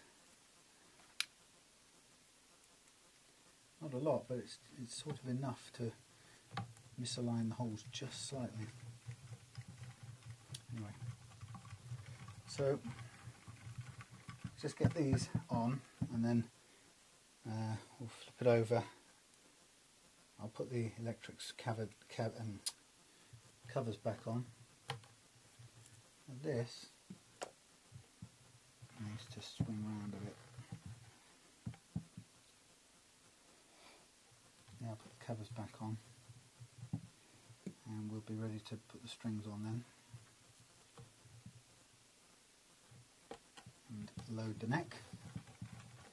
Once we've done that, we'll be heading towards the intonation, got the action, setting the action, and then finally setting the intonation. And hopefully then we'll be able to list this one. It doesn't really line up at all, it's quite amazing. How weird. Yeah, so once we've done this tonight, we can list this tomorrow or Monday morning and have it ready up there on sale.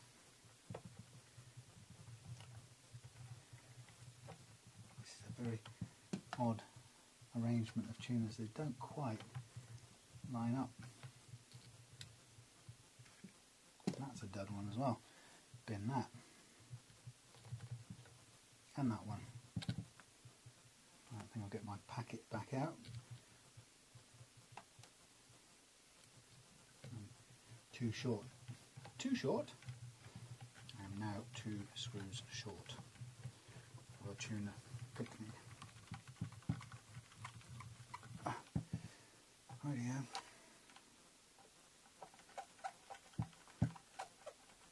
I was thinking a bit earlier on, this whole thing about putting pictures up for other people's guitars while I was doing them is a bit like sort of a live blogging thing. Well, it's not a bit like, it is kind of live blogging. It's sort of strange, very public showing the progress of something as you go. Not a bad thing. I'm sure if I was getting me to do my guitar, it would be really cool to see it, not just when it's finished a week afterwards and watch the video, but to you know, to see it every couple of hours, see how it's going, which I could do quite, or can do quite easily from here with the tablet. The phone I try to keep on airplane mode to try and cut out all the interference, but then again I could just switch the carrier, the 3G off, and that would, I think that would cut out the horrible electronic microwave noise. But really, God, this is so oddly positioned. Anyway, yeah, I could live blog from using the tablet, which is sort of ideal for that. That's very nice having a magnetic tip on this, except when it doesn't actually go in and stay in where you want it to.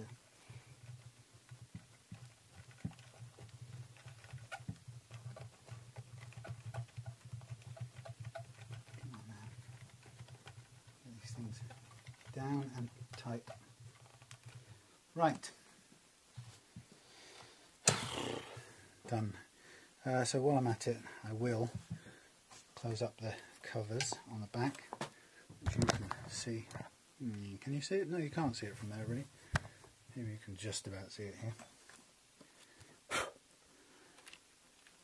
Wiring's all good, everything worked when we tested it. And there's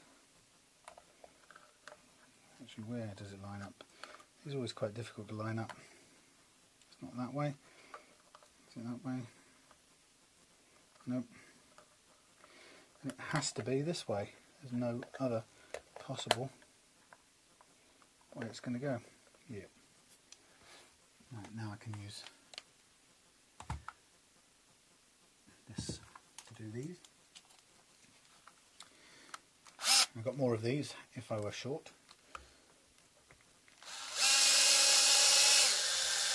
Pick guard screws. And again, these things don't have to go in very hard at all because they're just holding on a piece of plastic. So any undue force will just strip the threads on the inside. And then 4 of them for, sorry if I'm right in your face with this, 4 of them for this one here. An interesting thing I noticed, what I did earlier on was I found a piece of leather, and I made up some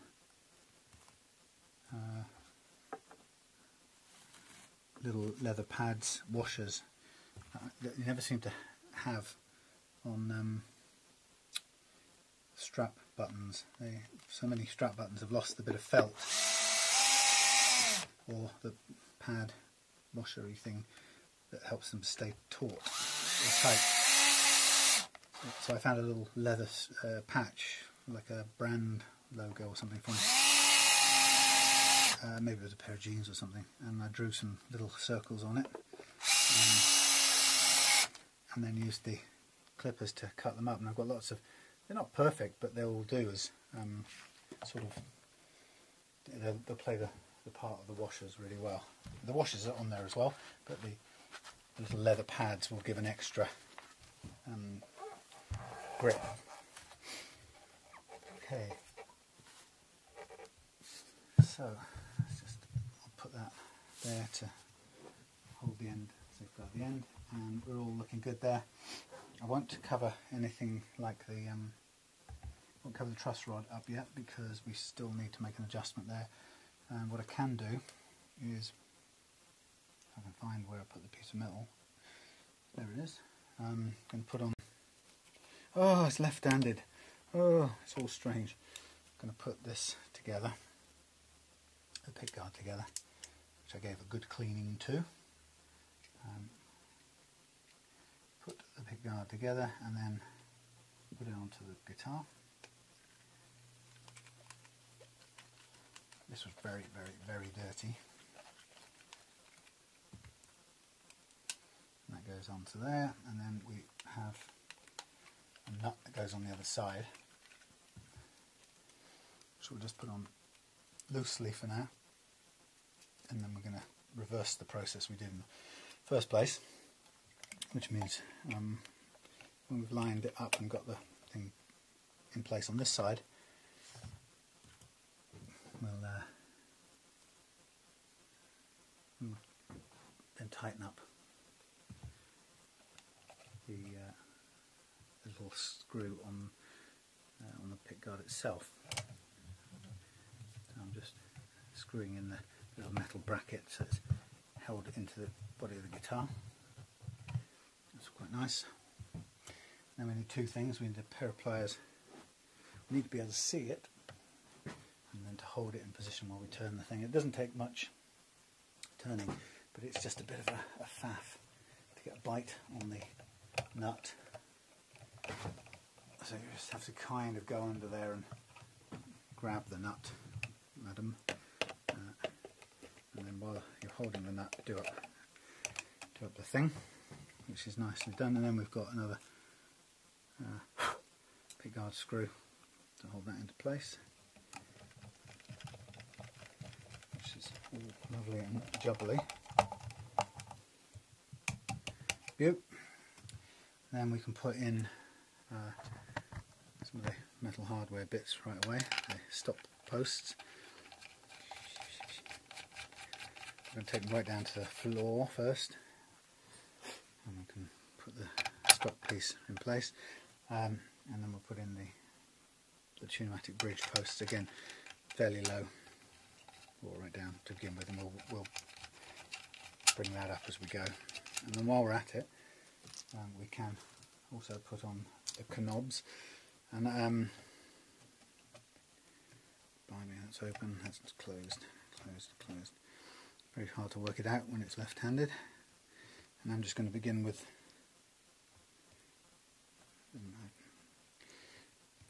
I've done it somewhere. It isn't really logical to me. I don't know which way brings it up or down. Actually, nobody really cares. Nobody ever looks at it, so I'm going to put them all in the same place.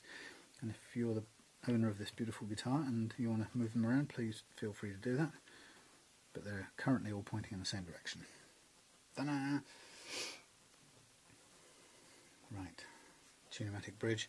Now, just out of interest, I'm going to put this on the way that everybody loves it, and that Stu Mac and everybody says it should go on. It's actually playing up a bit because the posts are not exactly in position, so I have to loosen them or bring them out in order to get them in, and then if I want to take them back down, I've got to screw it back in, and it's trying to throw the bridge off because it doesn't like alignment. It's under pressure, but we can just about get there by holding it down and holding it down, but it's not comfortable, it's quite stiff to begin with. Anyhow, so what we're going to do is going to start with the screws on the tunematic bridge facing this way. Now what I can see about this bridge already is that it has quite an angle on it, quite a considerable angle, so we'll see what it means for the intonation. But it varies between all guitars for some reason that is beyond me. Now while I'm at it, I'm going to put in my quite hard now, forcing me to be left-handed in a minute. I'm going to put in my strap lock buttons with my new super duper, and I might have to do this by hand because I cannot perform left-handedly. These are my new extra leather things.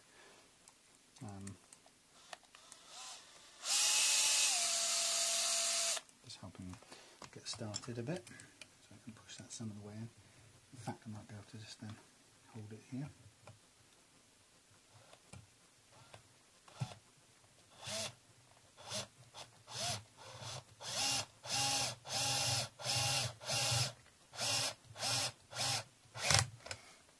that's really firmly done, and that extra piece of leather makes all the difference. Now I keep going to lift this up, but I'm not going to do it because all the metal work will fall off, so I'm going to go a bit out of view for a moment while I get this one in as well, just so we're done.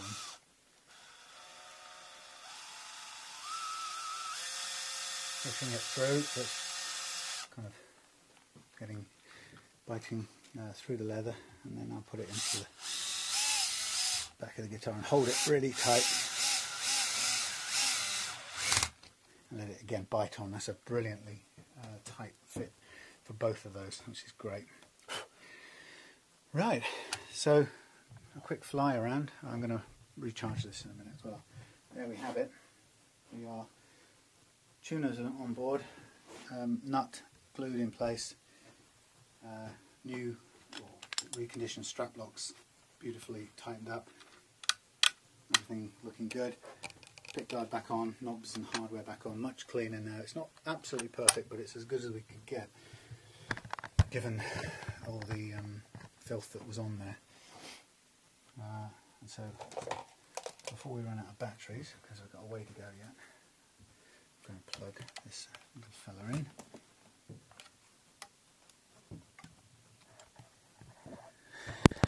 Just for now. Oops, sorry, all too noisy. Okay, right, put a couple of things away because we're now in a position where we can do some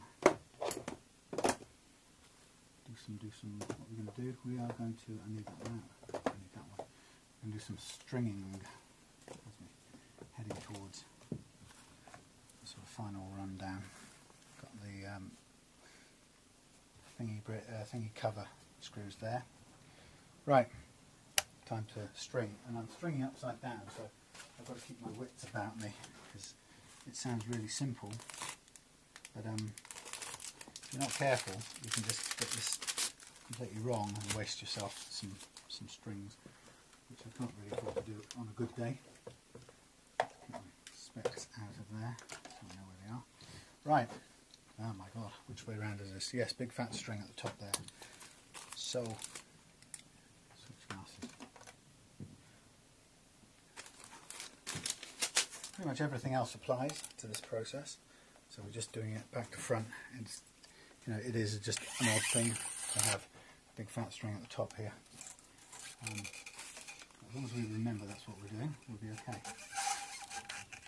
So, pulling it taut, roughly, putting it through there, pulling it back a bit, and then we're going to, what's weird is we're starting on this side, winding in, and we're going to wind so it comes through the centre, which is this way, and as this comes through, we want the first one to go over the loose string. We make sure our working string goes over the loose string the first time round, and then this time round, as we come round again, we're going to pull up this loose string and our working string, hold it down so that it goes underneath the loose string, and then kind of pile on towards getting it done. So as it tightens up, just make sure it's sitting on the saddle itself, which it wasn't just then, and then take up the slack, and then you've got it.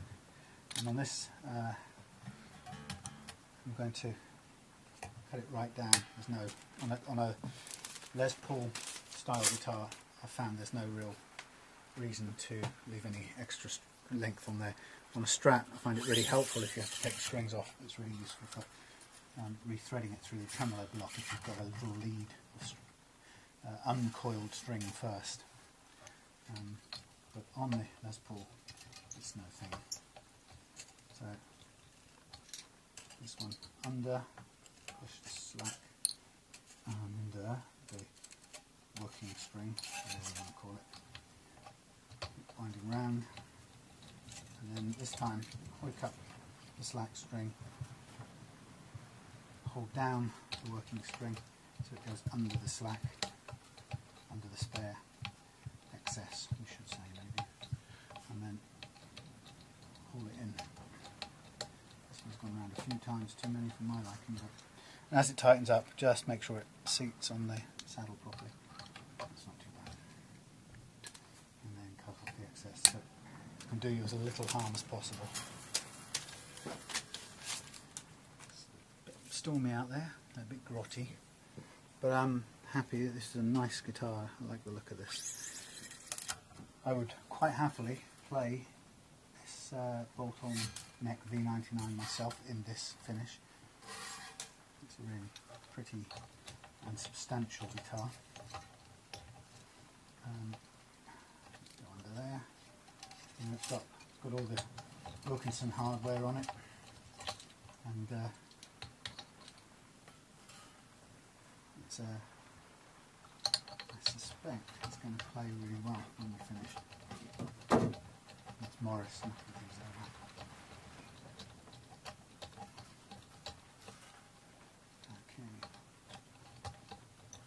I don't think he wants to go out in the rain and the wind, so he's just trying to make himself a bit invisible in here. Right, now we're switching over, which is much easier for me, which is the opposite way round, of course. It gets further away as we're doing it on a right-handed guitar.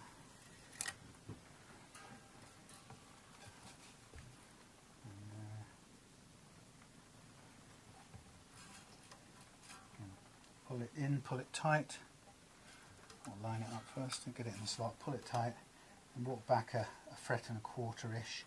That's what I tend to do. And then wind on, so it's always winding on the inside, not the outside. First time, just make sure that this excess goes under and hike up the excess. And this time round, make sure a combination of different ways you could do it. You can do it a bit like that. Just make sure that the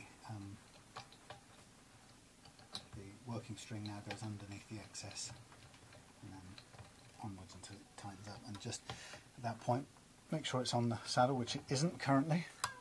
Put it on the saddle, and there you have it. Off with the excess. Morris is exploring various amps, finding a comfortable place. I think he'd stay here most of the evening. Now he's had his tea. Okay, 2 more to go. Put it on, back in the thingy and a quarter. Start winding. Naturally under first time. Pull it up. Pressure, and keep it pointing low, and around. Check that it's over the saddle at the other end. Just you don't need it to be crimping unnecessarily, so if you make sure it's on the saddle, that just saves unnecessary bends in the wrong place. Right, nice.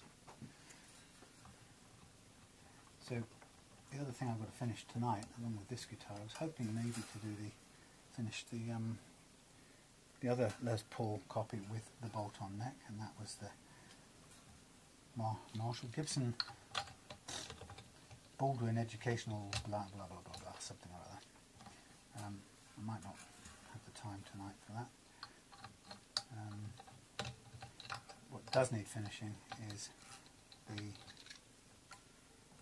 Darren's V100, Vintage V100, which should by now, will no doubt, the kind of fill to the nut slots will have set properly, so we can just go ahead and file those slots away again and aim for the proper height that we want, not the less than 1/10 of a millimetre action that we currently had over the first frets, which was way too low. Wow, there's a lovely. Ooh. Okay, so the first thing I'm going to do before anything else is I'm just going to bend these strings while they're quite loose. I'm just doing it the Gavin Downey way. I'm sure loads of people have done it, but Gavin is somebody I saw showing me how to do it online. He's a guitar tech for a number of bands in New Zealand, and Gavin has to change strings in the sort of between halves of the set, and so he needs to be able to install a set of strings and pretty much iron out all of the slack very, very quickly, so that by the time he hands the guitar back to the performer, there's no more slippage and the performer can just play. So Gavin's evolved this way of doing it over many years, and it seems like 2 or at most 3, get out of there, 2 or at most 3 kind of goings over like this, in Gavin's experience, and I can concur with that, are enough to iron out all the natural stretch in these strings. So what we'll do is we'll run over it a couple of times. We'll tighten it up next. Before we tighten it up, of course, what we've got to do is get our playing action at least enough to be able to tune it. So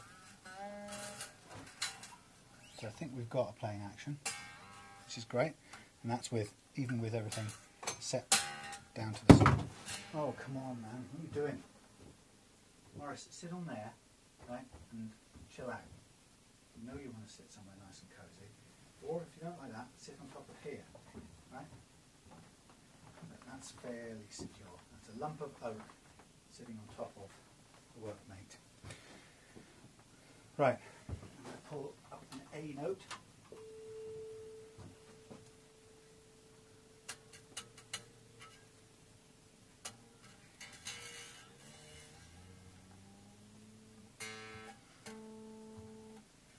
Oh, this is so hard, it's left-handed.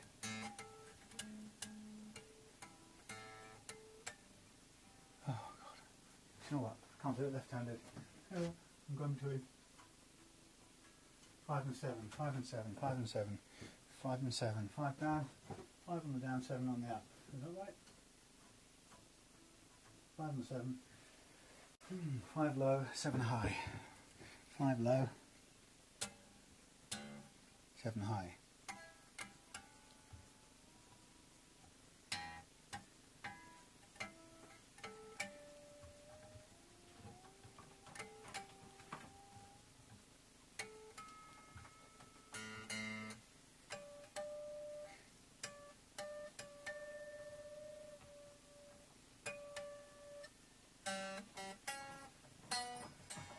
I'm going to go out now.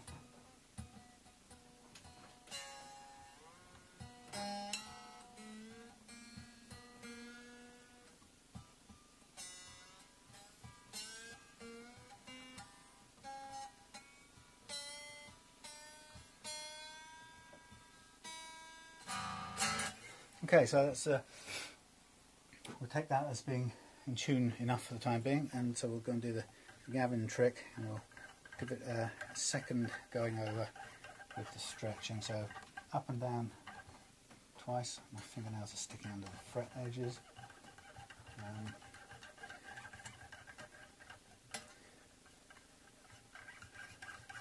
You're going up, Morris.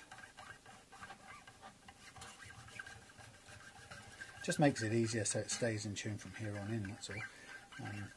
Probably not too much of an issue for me because I'm not exactly going to be playing it, being right-handed and not being able to make a single sound really out of a left-handed guitar. But, you know, I suppose if you're going to sell a guitar to somebody and they're going to get it in a box, pull it out and want to start playing it straight away, then why not have taken all the slack out of the strings? Because, especially if you, well, particularly if you put new strings on, but take all the slack out of the strings, because then that person's going to get a much better impression of a guitar, and they're going to enjoy it more immediately because they're not going to spend so much time tuning it, and they're going to feel confident about the work you've done and so on and so on. So, you know, it's every good reason for doing it. Right, another A.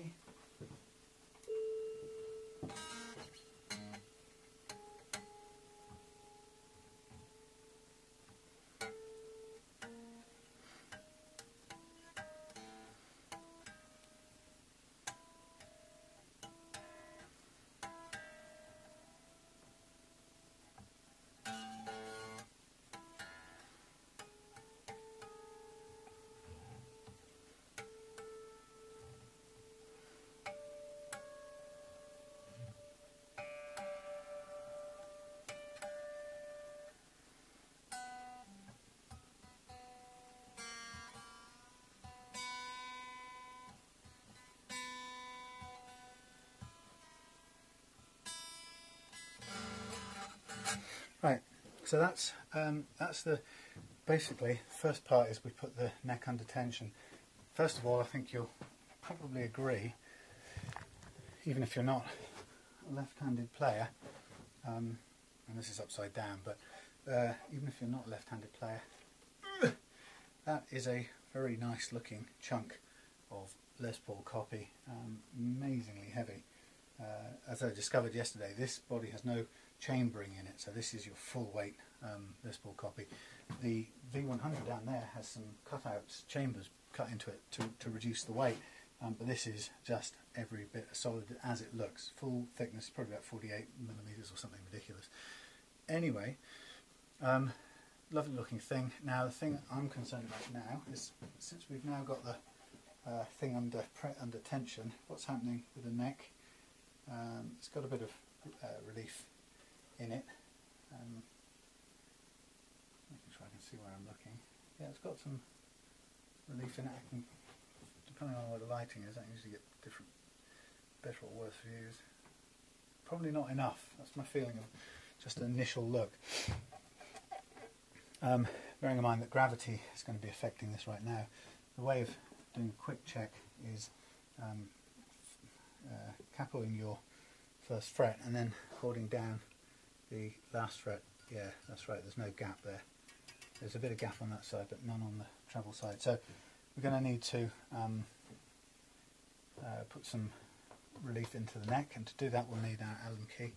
Now in this case, blimey, this is where my head goes into reeling mode. We are left-handed, it's the opposite, so we're going to tighten up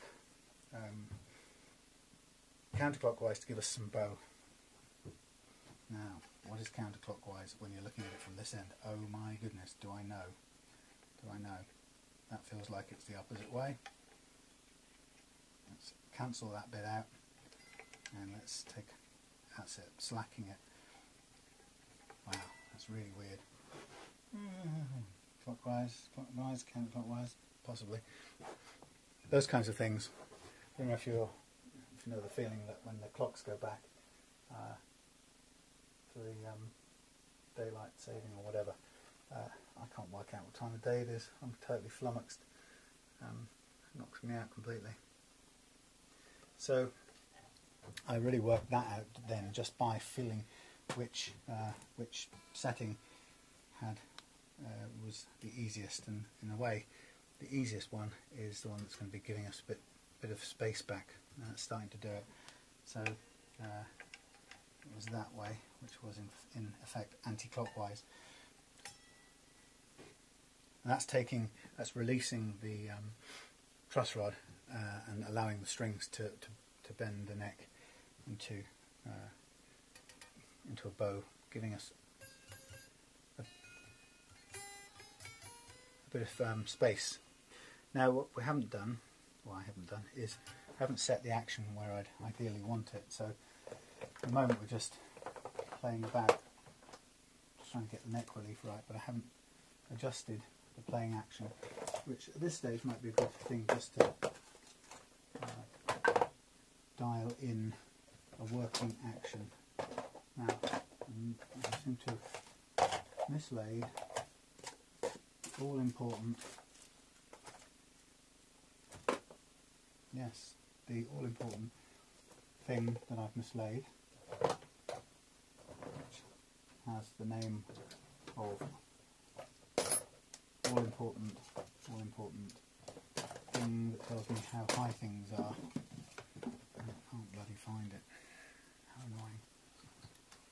Have I taken it anywhere? No.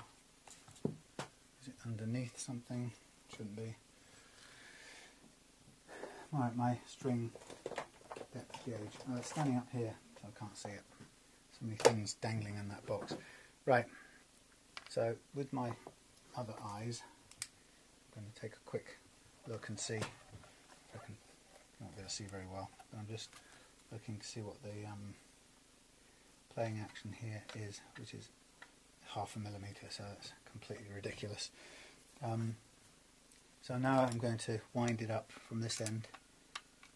Interestingly, the Gibsons do it completely differently. As you know, they work with a thumb wheel, and the way it's supposed to work is that when you crank, you're supposed to use a bridge lever to kind of crank up the tune-o-matic bridge to the right height, and then you spin the thumb wheels up until you meet that.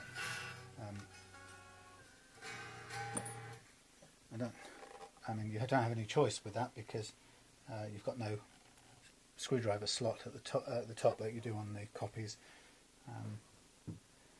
Okay, so I'm just looking here. I've got, it's very hard to see. Lighting isn't the best here, but in terms of height, I've got an action of just over 1.5 on the treble side, and just 1.5 on the thingy side, bass side. So if I can wind it in a half turn on the treble side, should be about right. Now we still want to know, have we got the relief that we want, so I'll capo it again, fret the last fret, and then just, look, we've got a gap there, and we've got a gap there. You could be trying to follow the manufacturer's specification, trying to see exactly what that should be.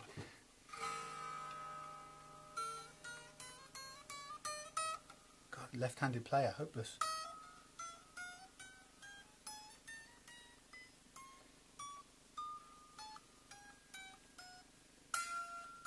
That's the things down here rattling, don't worry about that.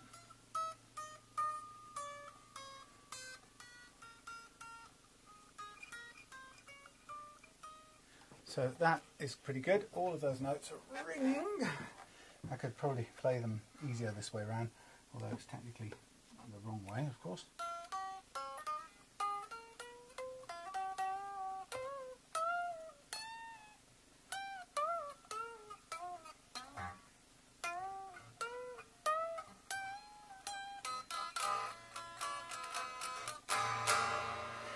So straight away, that is pretty good. Got some fingerprints on it, unfortunately, in the process. But I am going to stop there. The action's good. All the notes sound out. It's incredibly low action. It's about 1.5. That's not incredibly low. It's pretty standard for what I do, but it's good. Now I'm not going to stop there. I'm going to stop there in terms of playing action, but I've got the nut action to do. Looking at this, it's pretty close actually. I don't think there's much problem down there. But I will check and do an adjustment if necessary.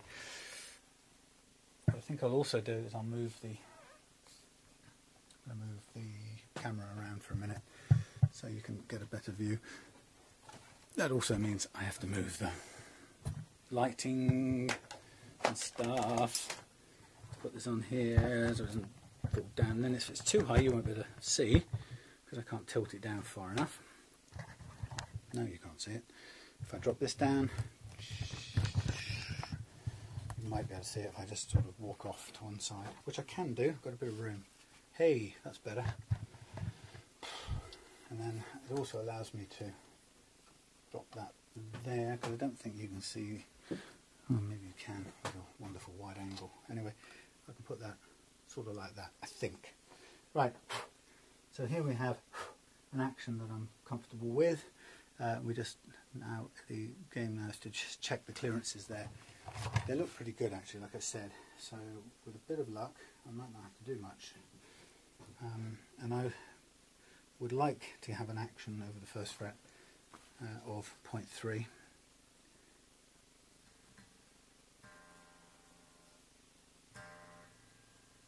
Almost that. That one's a little bit higher.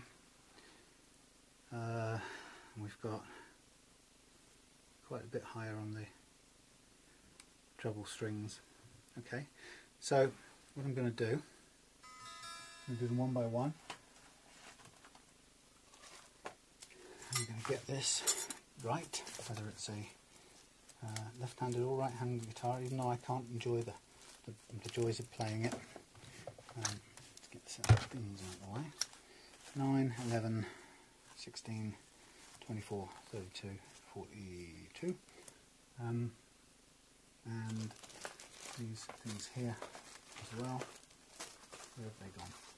Here we are. Little welding nozzle cleaners, which are good for doing the wider ones. Okay, so again, it's an odd one for me. I'm starting back to front. That's okay, I think. So with this, I'm just going to take 3 of these off and just park them to the side. And I'm going to start with a G and then work back. Okay, so starting with a G, and then I'll do the other set. So starting with a G, quite a bit high on there. So I'm going to slack the G off, just enough to pull it off to one side. And I'm going to get my equivalent of the G in this set, which is going to be, in this case, yikes, I've taken the wrong one out. Come on. Let's do it this way. 9, chuck out the 9, got 11, 16, 24, 32, 42, and that's right. Okay, so I'm going to start with 11 here, although it's technically a 0.09 string. I'm going to use 11 because I found that you have to have that size for it to work. And I'm going to cut backwards a little bit,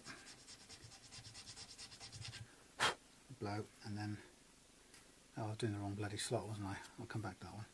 Okay, so I'm not doing this one, I'm doing, I've got to get it in the right sequence. I'm doing 24, and I'm coming out from the middle. Right, so I'm going to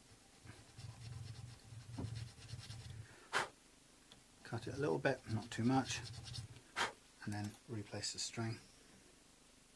Bring it up to pitch, which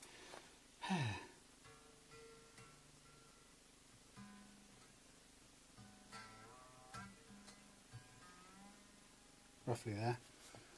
Check the gap. Still too much. Down a bit, lift it out, go in, cut a little bit more. And that's basically what we do to get these slots down to the right height, which is the 0.3 that I'd like, but I like to tune it up in between just to take up all the slack, to make sure that the string is fully in the slot, where the position it would be when it's under proper playing tension.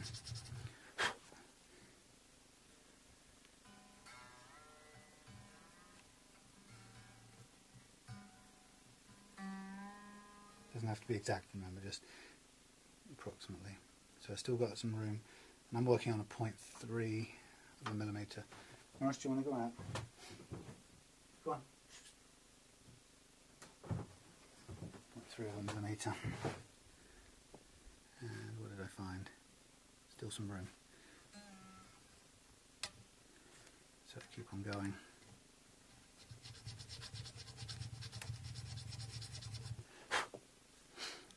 Very slow. Very slow, but in a way it's good that it is, because it's difficult to go badly wrong if you do it very slowly.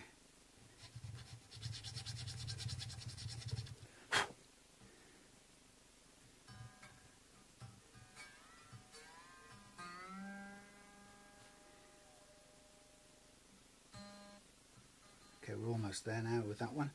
So what we'll do is, when this one's done, which will be any minute now, I'll drop a little bit of graphite in there.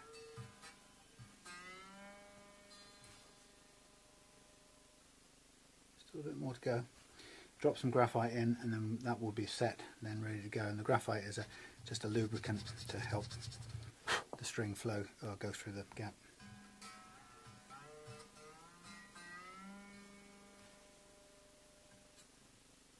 Pretty close. Last one, I think.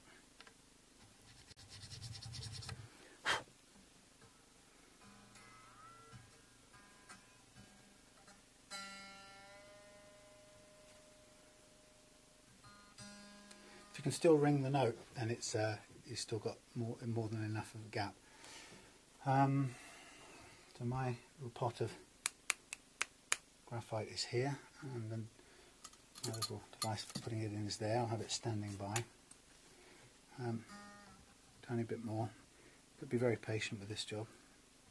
But I'm tilting back the cut slightly as well, so it's string's coming up to the front edge of the nut.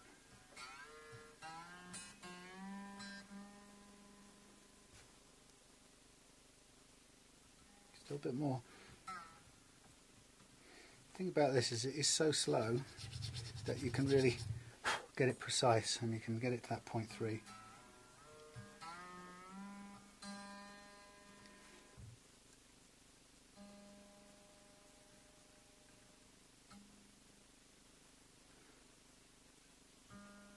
Actually, if I'm looking at the shadow under here, there's still quite a lot to go.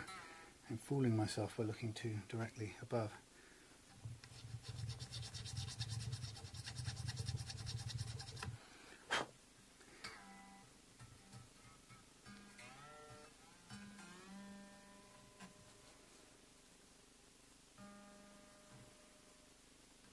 The shadow is really good. It's the best indicator, actually. Clearly, if something is touching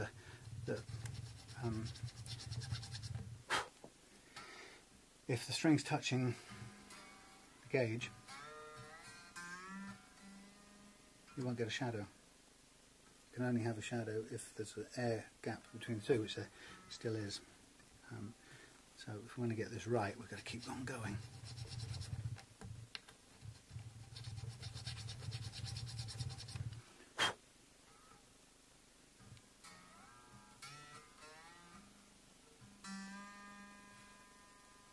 Okay, here we are. Just about on the mark. So I'm just going to slack it off one more time, just enough, long enough to get some graphite under the string, because that one we're done with then. Graphite in the slot, drop that G back into it and tune it back up.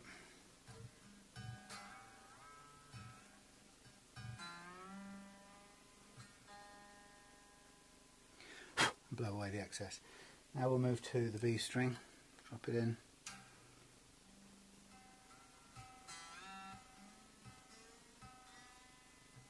That doesn't have to be all the way up, as long as it's just enough to put it under enough tension to make sure it's at the very bottom of its slot.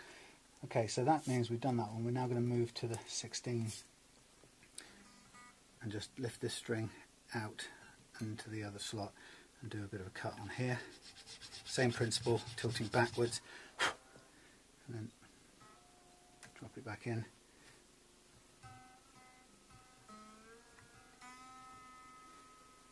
Again, lots of air. Again, you probably just lift it out and roll it over. The less times you undo and do up these thin strings, the better, to be honest. So try and just keep it under tension and lift it if you can. Still a space.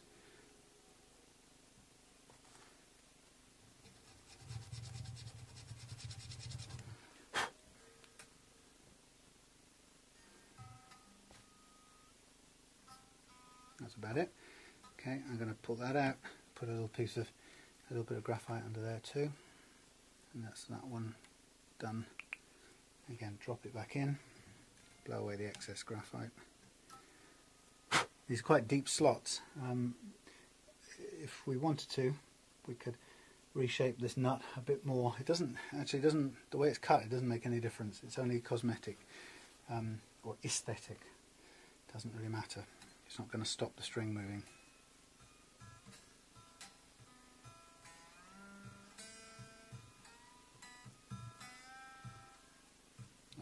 I'm not going to do that all the way up. I'm just going to do it enough so I can lift it out, put it down, and then go at it with the number 11, the finest one. That's got quite a way to go.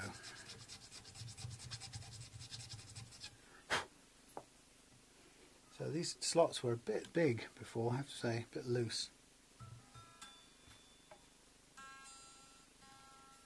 A lot of room. And then we'll do the heavier, thicker slots, wider strings. This is just a job of being patient and careful. That's all it is. And you'll end up with, when you go for the same 0.3 of a mil all the way across, because the fret is bent to a radius, and you're following that with 0.3 all the way, then that's done. Then you'll get the same radius in your slots as well. Bit kind of easy and hard at the same time to explain, because you're taking readings from the fret, and the fret is curved. So therefore, if you're working to the fret, then it's going to follow the radius.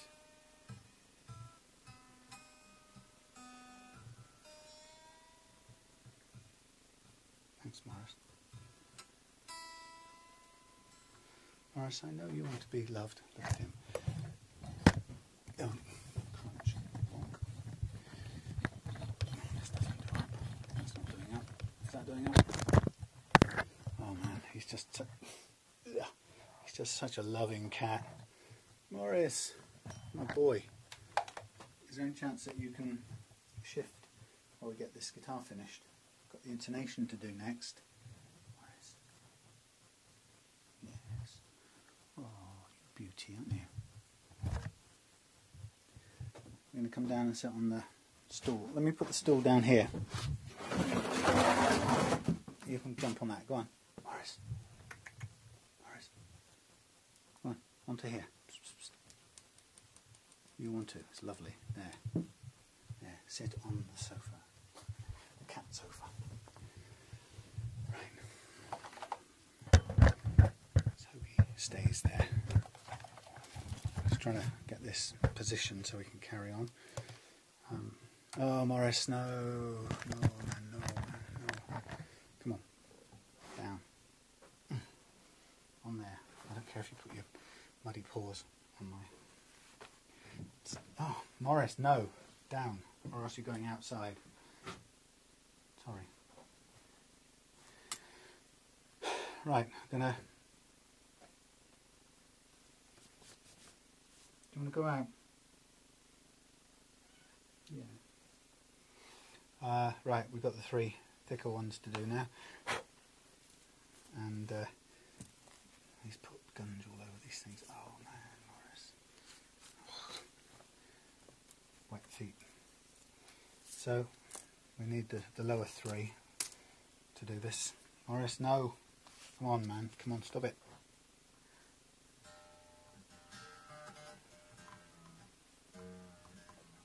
We're going to have to take all the 3 heavy ones off. Morris, stop scratching your trousers now. Honestly, that's Yummy's trick, not yours. You're desperate for attention, I know. There, you can play with the heater. Right, let's get straight onto this. So to do this, we're going to need the 24. I'm going to work, no, 42, 24. I'm going to work. Morris, that's it. Sorry, I'm going to have to go. I can't have you here tonight. I'm going to put the lock on the door. Oh, I'm a brute, aren't I? Right. So for this one, we're going to use the 24 and work outwards to the thicker one. Just going to lift it. No, I can't lift it. It's too heavy. Now I can lift it across. Working on the 24. Sorry, Morris. Cut this down, drop it back in. Again, I can see the gap, it's pretty huge. And this time I'm going to try and avoid doing any winding and unwinding, because it's not necessary as long as the string can clear straight to the bottom of the slot without any issues. Okay, it's doing it a lot less long-term wear if I can do it this way.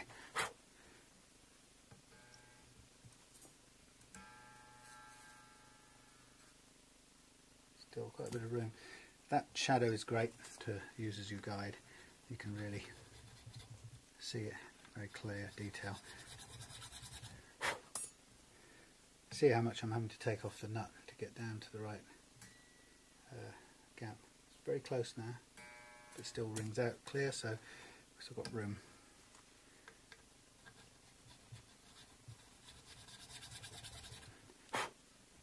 If we were to overcut it, stop there. If we were to overcut it, then we are able to use the quick get out of jail free card, which is the bicarbonate of soda and super glue trick. Or if we didn't like that at all, and it's not our style, then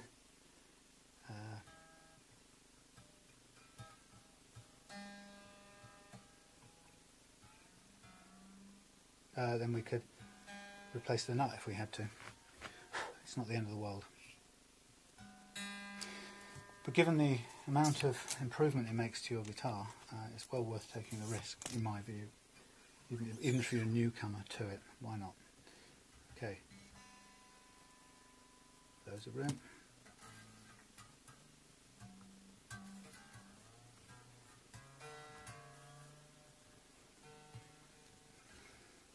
Again, I can just about get that one up and over.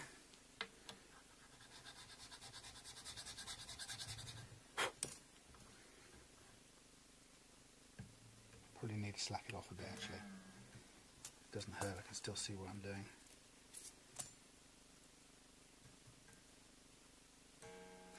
These nut files nut slot files cost me about, I can't remember now, 60, 70 quid. They're kind of expensive, but actually when you think about the amount of improvement it makes to playing this guitar, to have access to them, it's a small price to pay to get such a huge increase in playability out of your guitar. Trust me.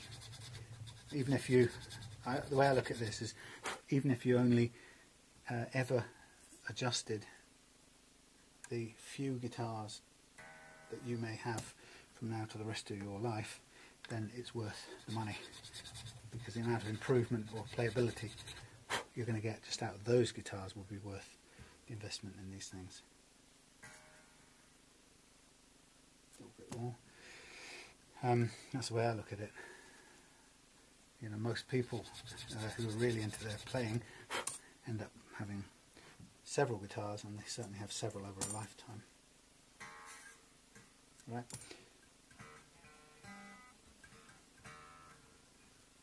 Lift that out, put the thingy in it, graphite.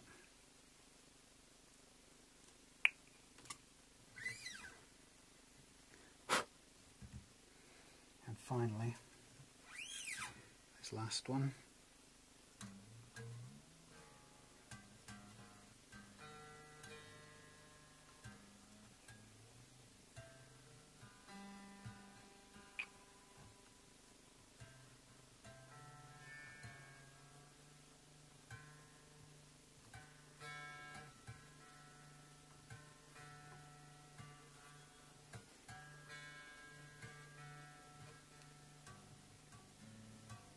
That's close enough for now. That's pretty much. No, there's still room. Just slacken this off a bit because it's on the edge. So we're down to the last of my set of nut files, the 42, and I think this the way it's been cut isn't very good.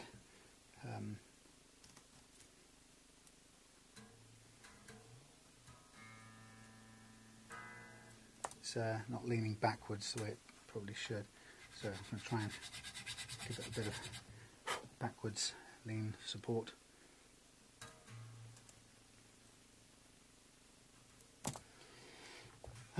So it's tiring in a way and boring in other ways, but you get there in the end.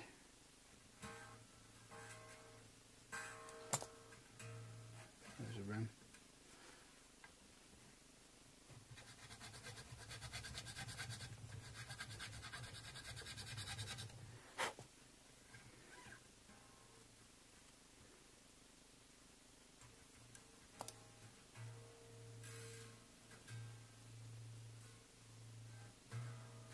loose.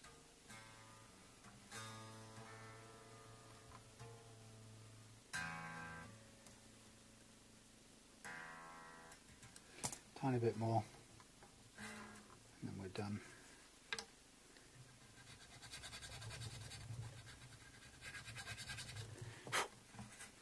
Just mainly trying to get that backward slant on this. That's what it needs, but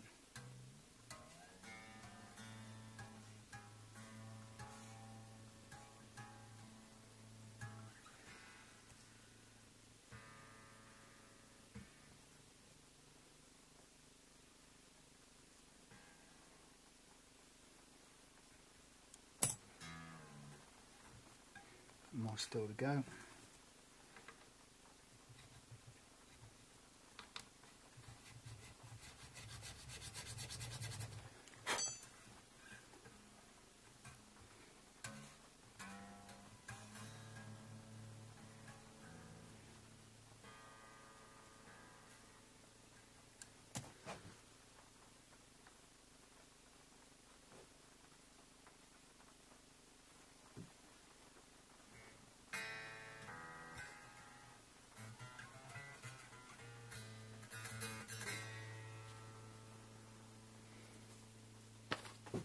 Right, nearly there.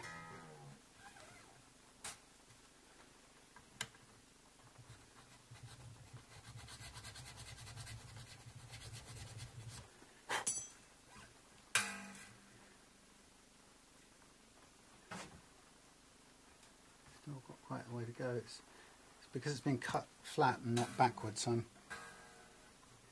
sort of trying to make up for that.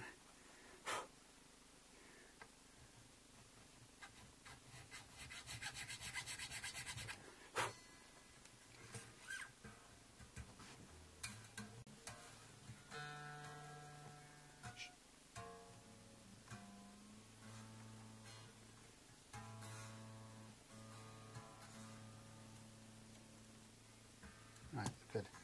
Done. Get this one, put a little bit of the old what's it in it, and we'll be away. There you go. Right, going to stop a minute, take a quick break, and back to you shortly with the intonation part of it.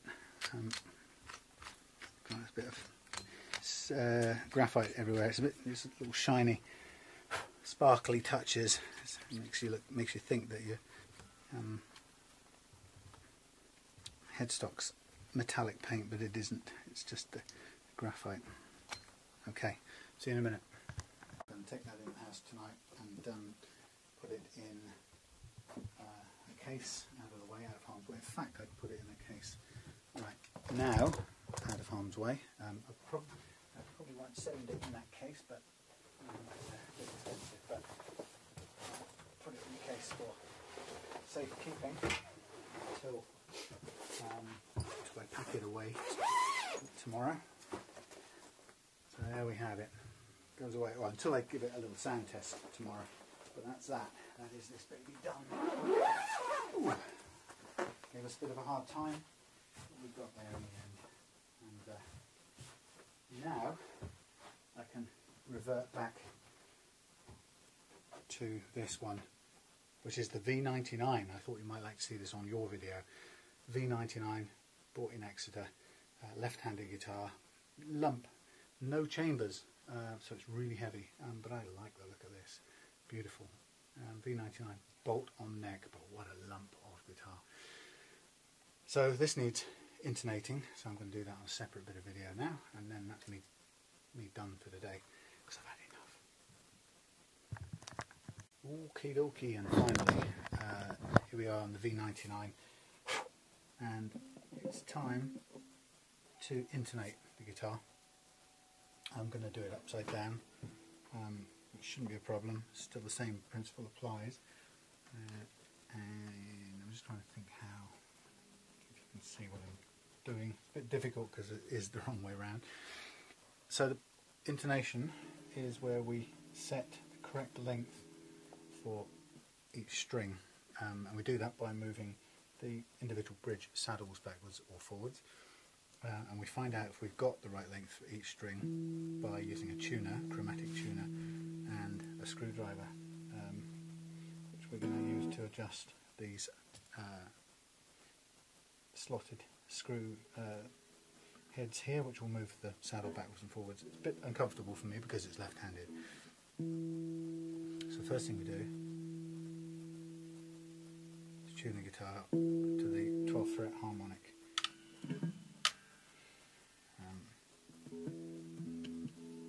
I do it on treble-y sound.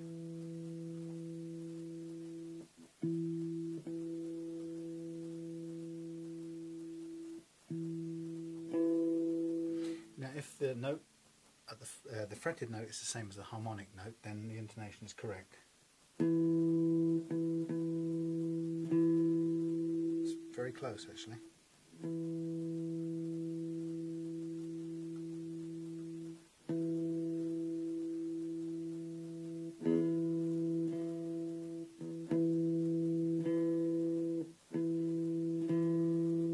It's a little bit sharp, so if it's sharp we want to lengthen the string, which means pushing the saddle that way a little bit.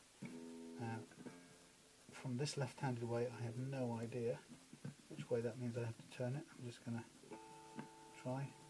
Okay, anti-clockwise appears to be the right way. Retune it.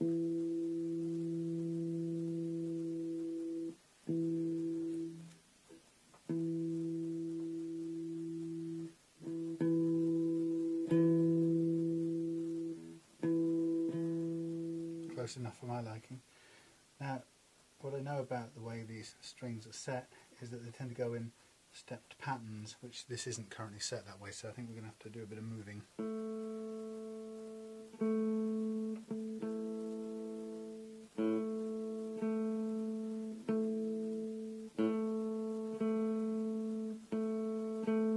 It's close enough for my liking.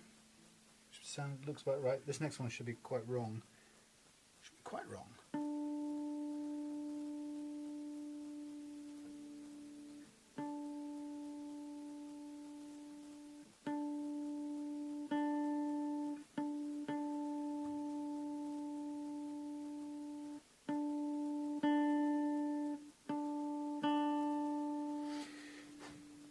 Sharp, which means it's got to go this way some, which is what I would expect looking at the positioning of it. Keep on turning, keep on turning. We're going to run out of intonation room in a minute.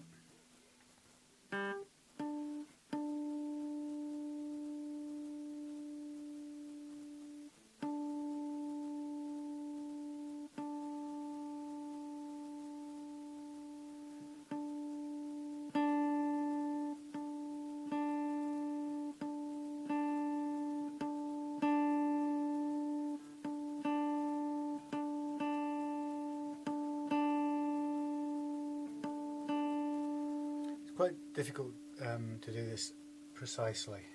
The reason being is that you can vary the pressure of your finger when you fret those notes, which means I can make this do whatever I want it to practically. Sharp. That's because I'm squeezing really hard. So you have to kind of tell yourself it's an average fretted pressure. That's not at all scientific. So.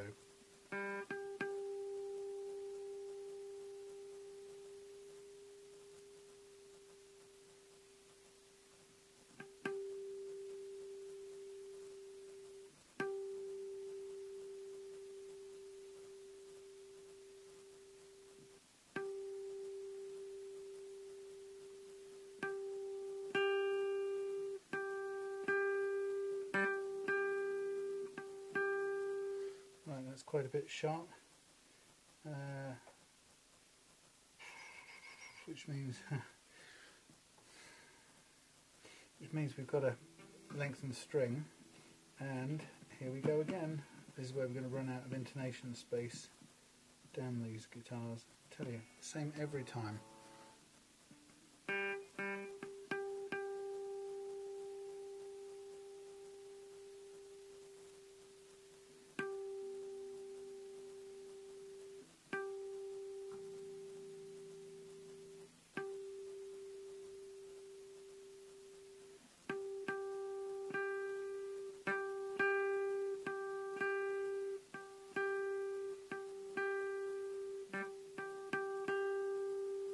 still sharp, so it means we're going to go backwards. I can tell you now, looking at this, it means we're going to run out of room on the other two strings, which is always what happens no matter what I do. And I deliberately, having had an issue about this, an issue with this yesterday. I had the V100 yesterday that wouldn't intonate. In fact, it was interesting, it was on the top 3 strings, and on that guitar this whole thing was facing the other way, which means it wouldn't intonate on the same set. If you think about these being left and right handed, no, not only left and right handed, no, wait a minute. So on yesterday's guitar it wouldn't intonate on the bottom 3, but the key part was that this bridge was facing that way. Now the bridge is facing this way, you have to turn it round. So it's the same three positions that don't intonate. Keep finding this.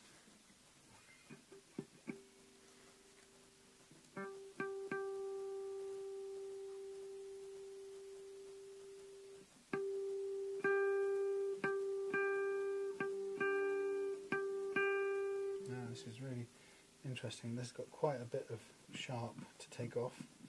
So now I'm going to, in this case, what's going to happen is I'm going to run this note to about here where it should intonate, but the other two won't intonate because I haven't got enough room, so I'd need to take the saddles off and reverse them, which is exactly what I got to yesterday.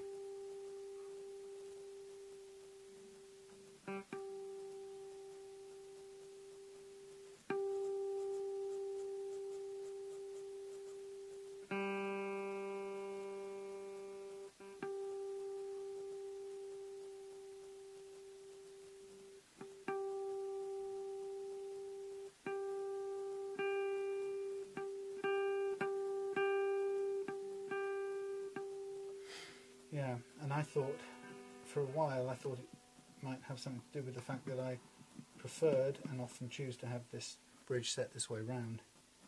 But what it's showing me is that my preference doesn't come into it. It's consistently not intonating.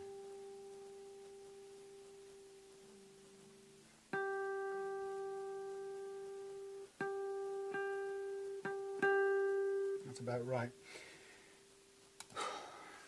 This is really, really annoying, because what's going to happen now, I detect a sigh in my defeat in my voice.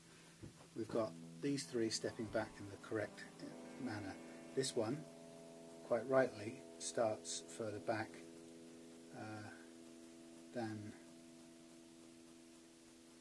should it start? Yeah. So the thing, what's the correct way? What have I got that I can measure it against? This one. So the high string should be the furthest forward. The high string should be the furthest forward.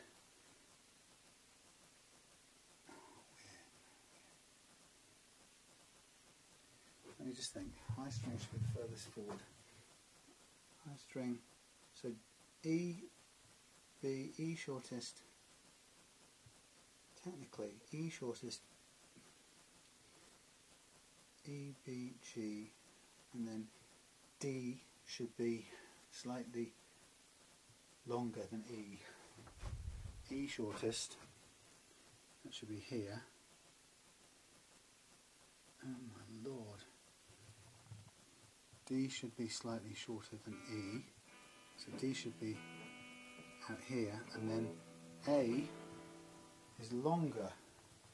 Typically A is, no, A shorter, no, A typically should be longer than D, and E should be longer than A. A should be longer than D, and that's going the opposite direction. Oh wow, this is just so utterly useless. And then partly you've got this thing here where, if you look at the position of the bridge on this guitar, it's slightly slanted. And it's slanted towards the slanted towards the nut from the. And this one's dead flat. Oh no, it's slanted away. Still, yeah, slanted towards the nut just slightly on the high string. Slightly towards the nut on the high string. So technically speaking, the position of these things should be. Hey. High E should be the shortest of all, and then longer. So that should be shortest of all, which it is, right? Because of the position, that's right. Shortest, longer. Then this one should be here, that one should be stepped back, and that one should be longest of all. And the E should be longest of them all. That's right. So it's this that's bizarre.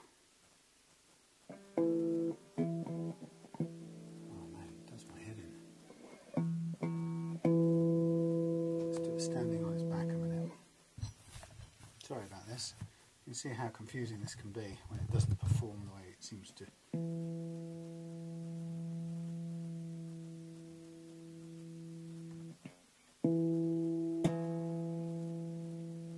Too high, so it has to go longer. And that should be the longest of all. Yep, that should be forward. Right, I'm gonna do something which I rarely do, and I'm gonna yank these into the positions that I know they technically should be in. Sometimes this helps to start from that position. Okay. This is the way this should look, if it's correct, if it's to be correct. So, and that's there, that's there. That's there. Let's see what it looks like when we actually put it to the test under pressure.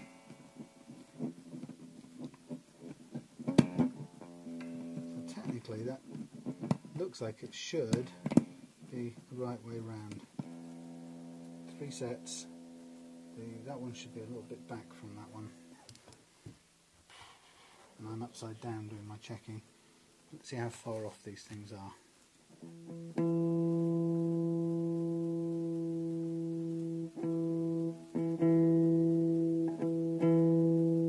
Not too bad.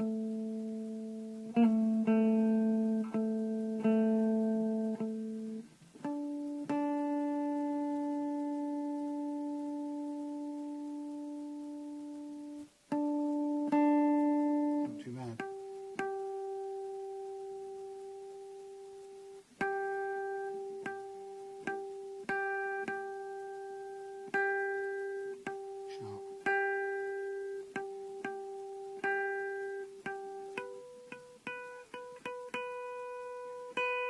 Sharp.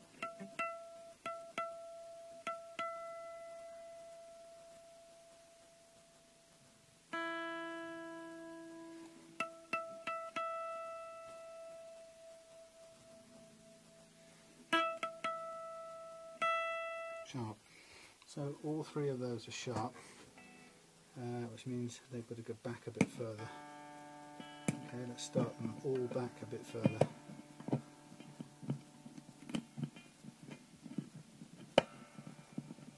It's difficult to get to. Wrong way. So sorry about this. Back a bit further, back a bit further, back a bit further. You can see what a brilliant design this Tune-o-matic bridge isn't, that you can't actually get to the screws without hitting the strings. Brilliant piece of design, I have to say. Okay, now I've stepped them all 3 back again. Let's see if we can get them into intonation.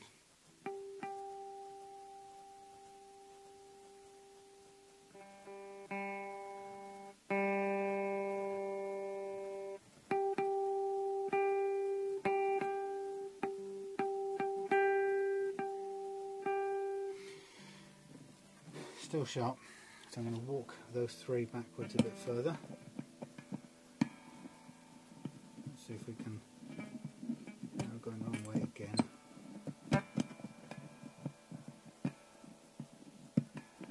This is where I could probably may just run out about here. hopefully not have to go any further than that. Okay, let's try these three.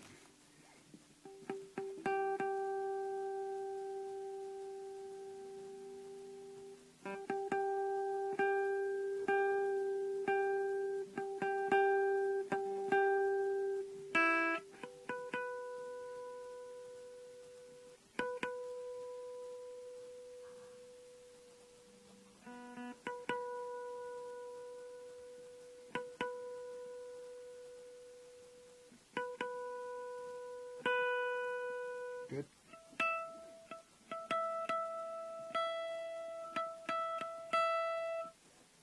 A bit sharp still. Wind that back some more. And take that one back a tad more too. So sometimes it makes sense to go back to what you know and don't trust your ears. That's the moral of this story.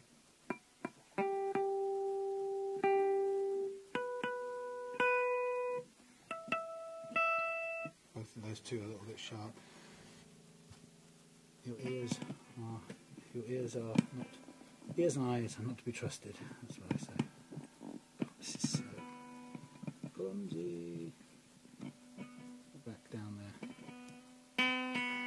Let's lifted the thing up. Okay, we're nearly as far back as we can go on both of those, so not a lot left. You can see we're going over the top of the pickup to get to that screw, almost. Okay. Bad design.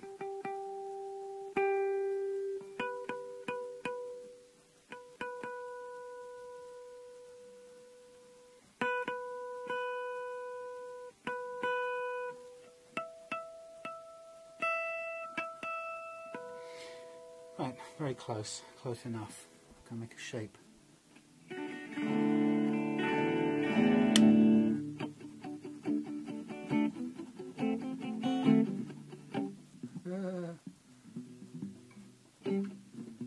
Oh crikey, I can't do this.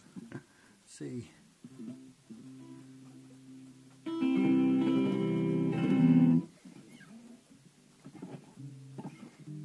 Okay, I'm just about done on this guitar.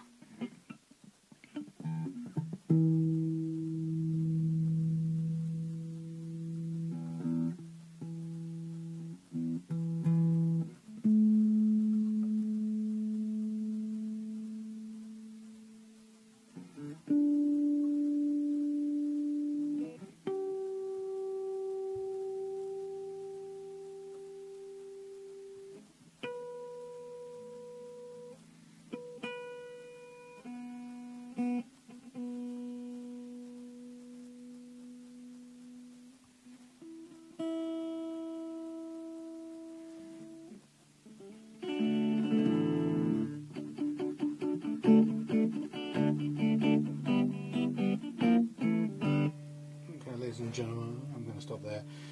Right, technically, if I had the rest of my life to dedicate to this, on this guitar, I would take off those two, top three, and reverse them, because they would be happier being reversed and just moved in sequence, same sequence, back a tiny bit. But the amounts are so small, I'm not going to, because it's not worth the effort of stressing these strings to take them all off again and do that thing.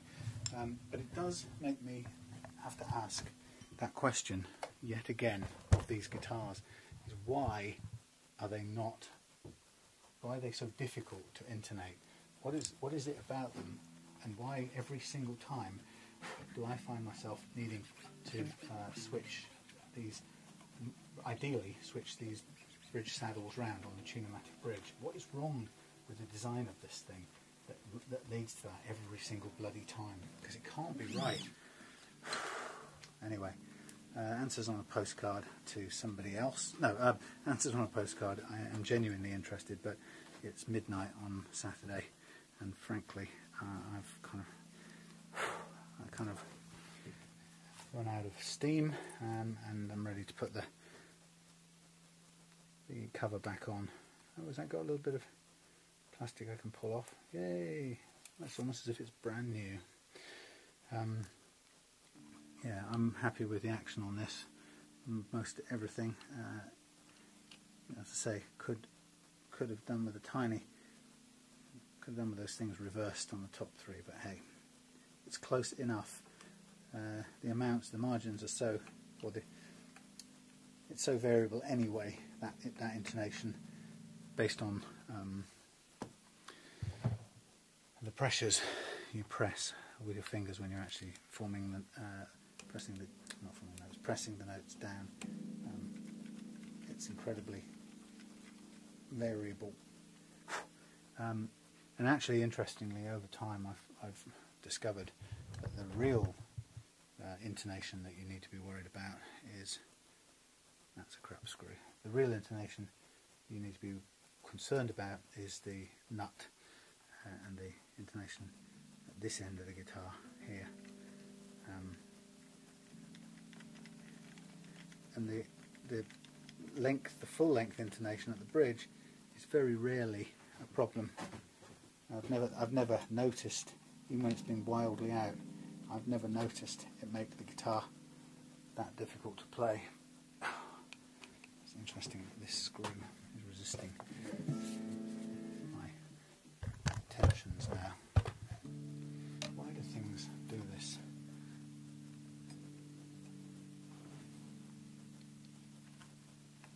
I'm going to take this out because these are crap. Again, you know, beautifully positioned. They design the truss rod cover with the screws directly, okay, with the screws directly underneath the strings. So how in God's name are you supposed to put them back in successfully without doing some damage? And the answer is I don't know. More answers on a postcard to whoever designed this ridiculous guitar. I mean, you know, much as I like them to play and all that, they were designed by fools.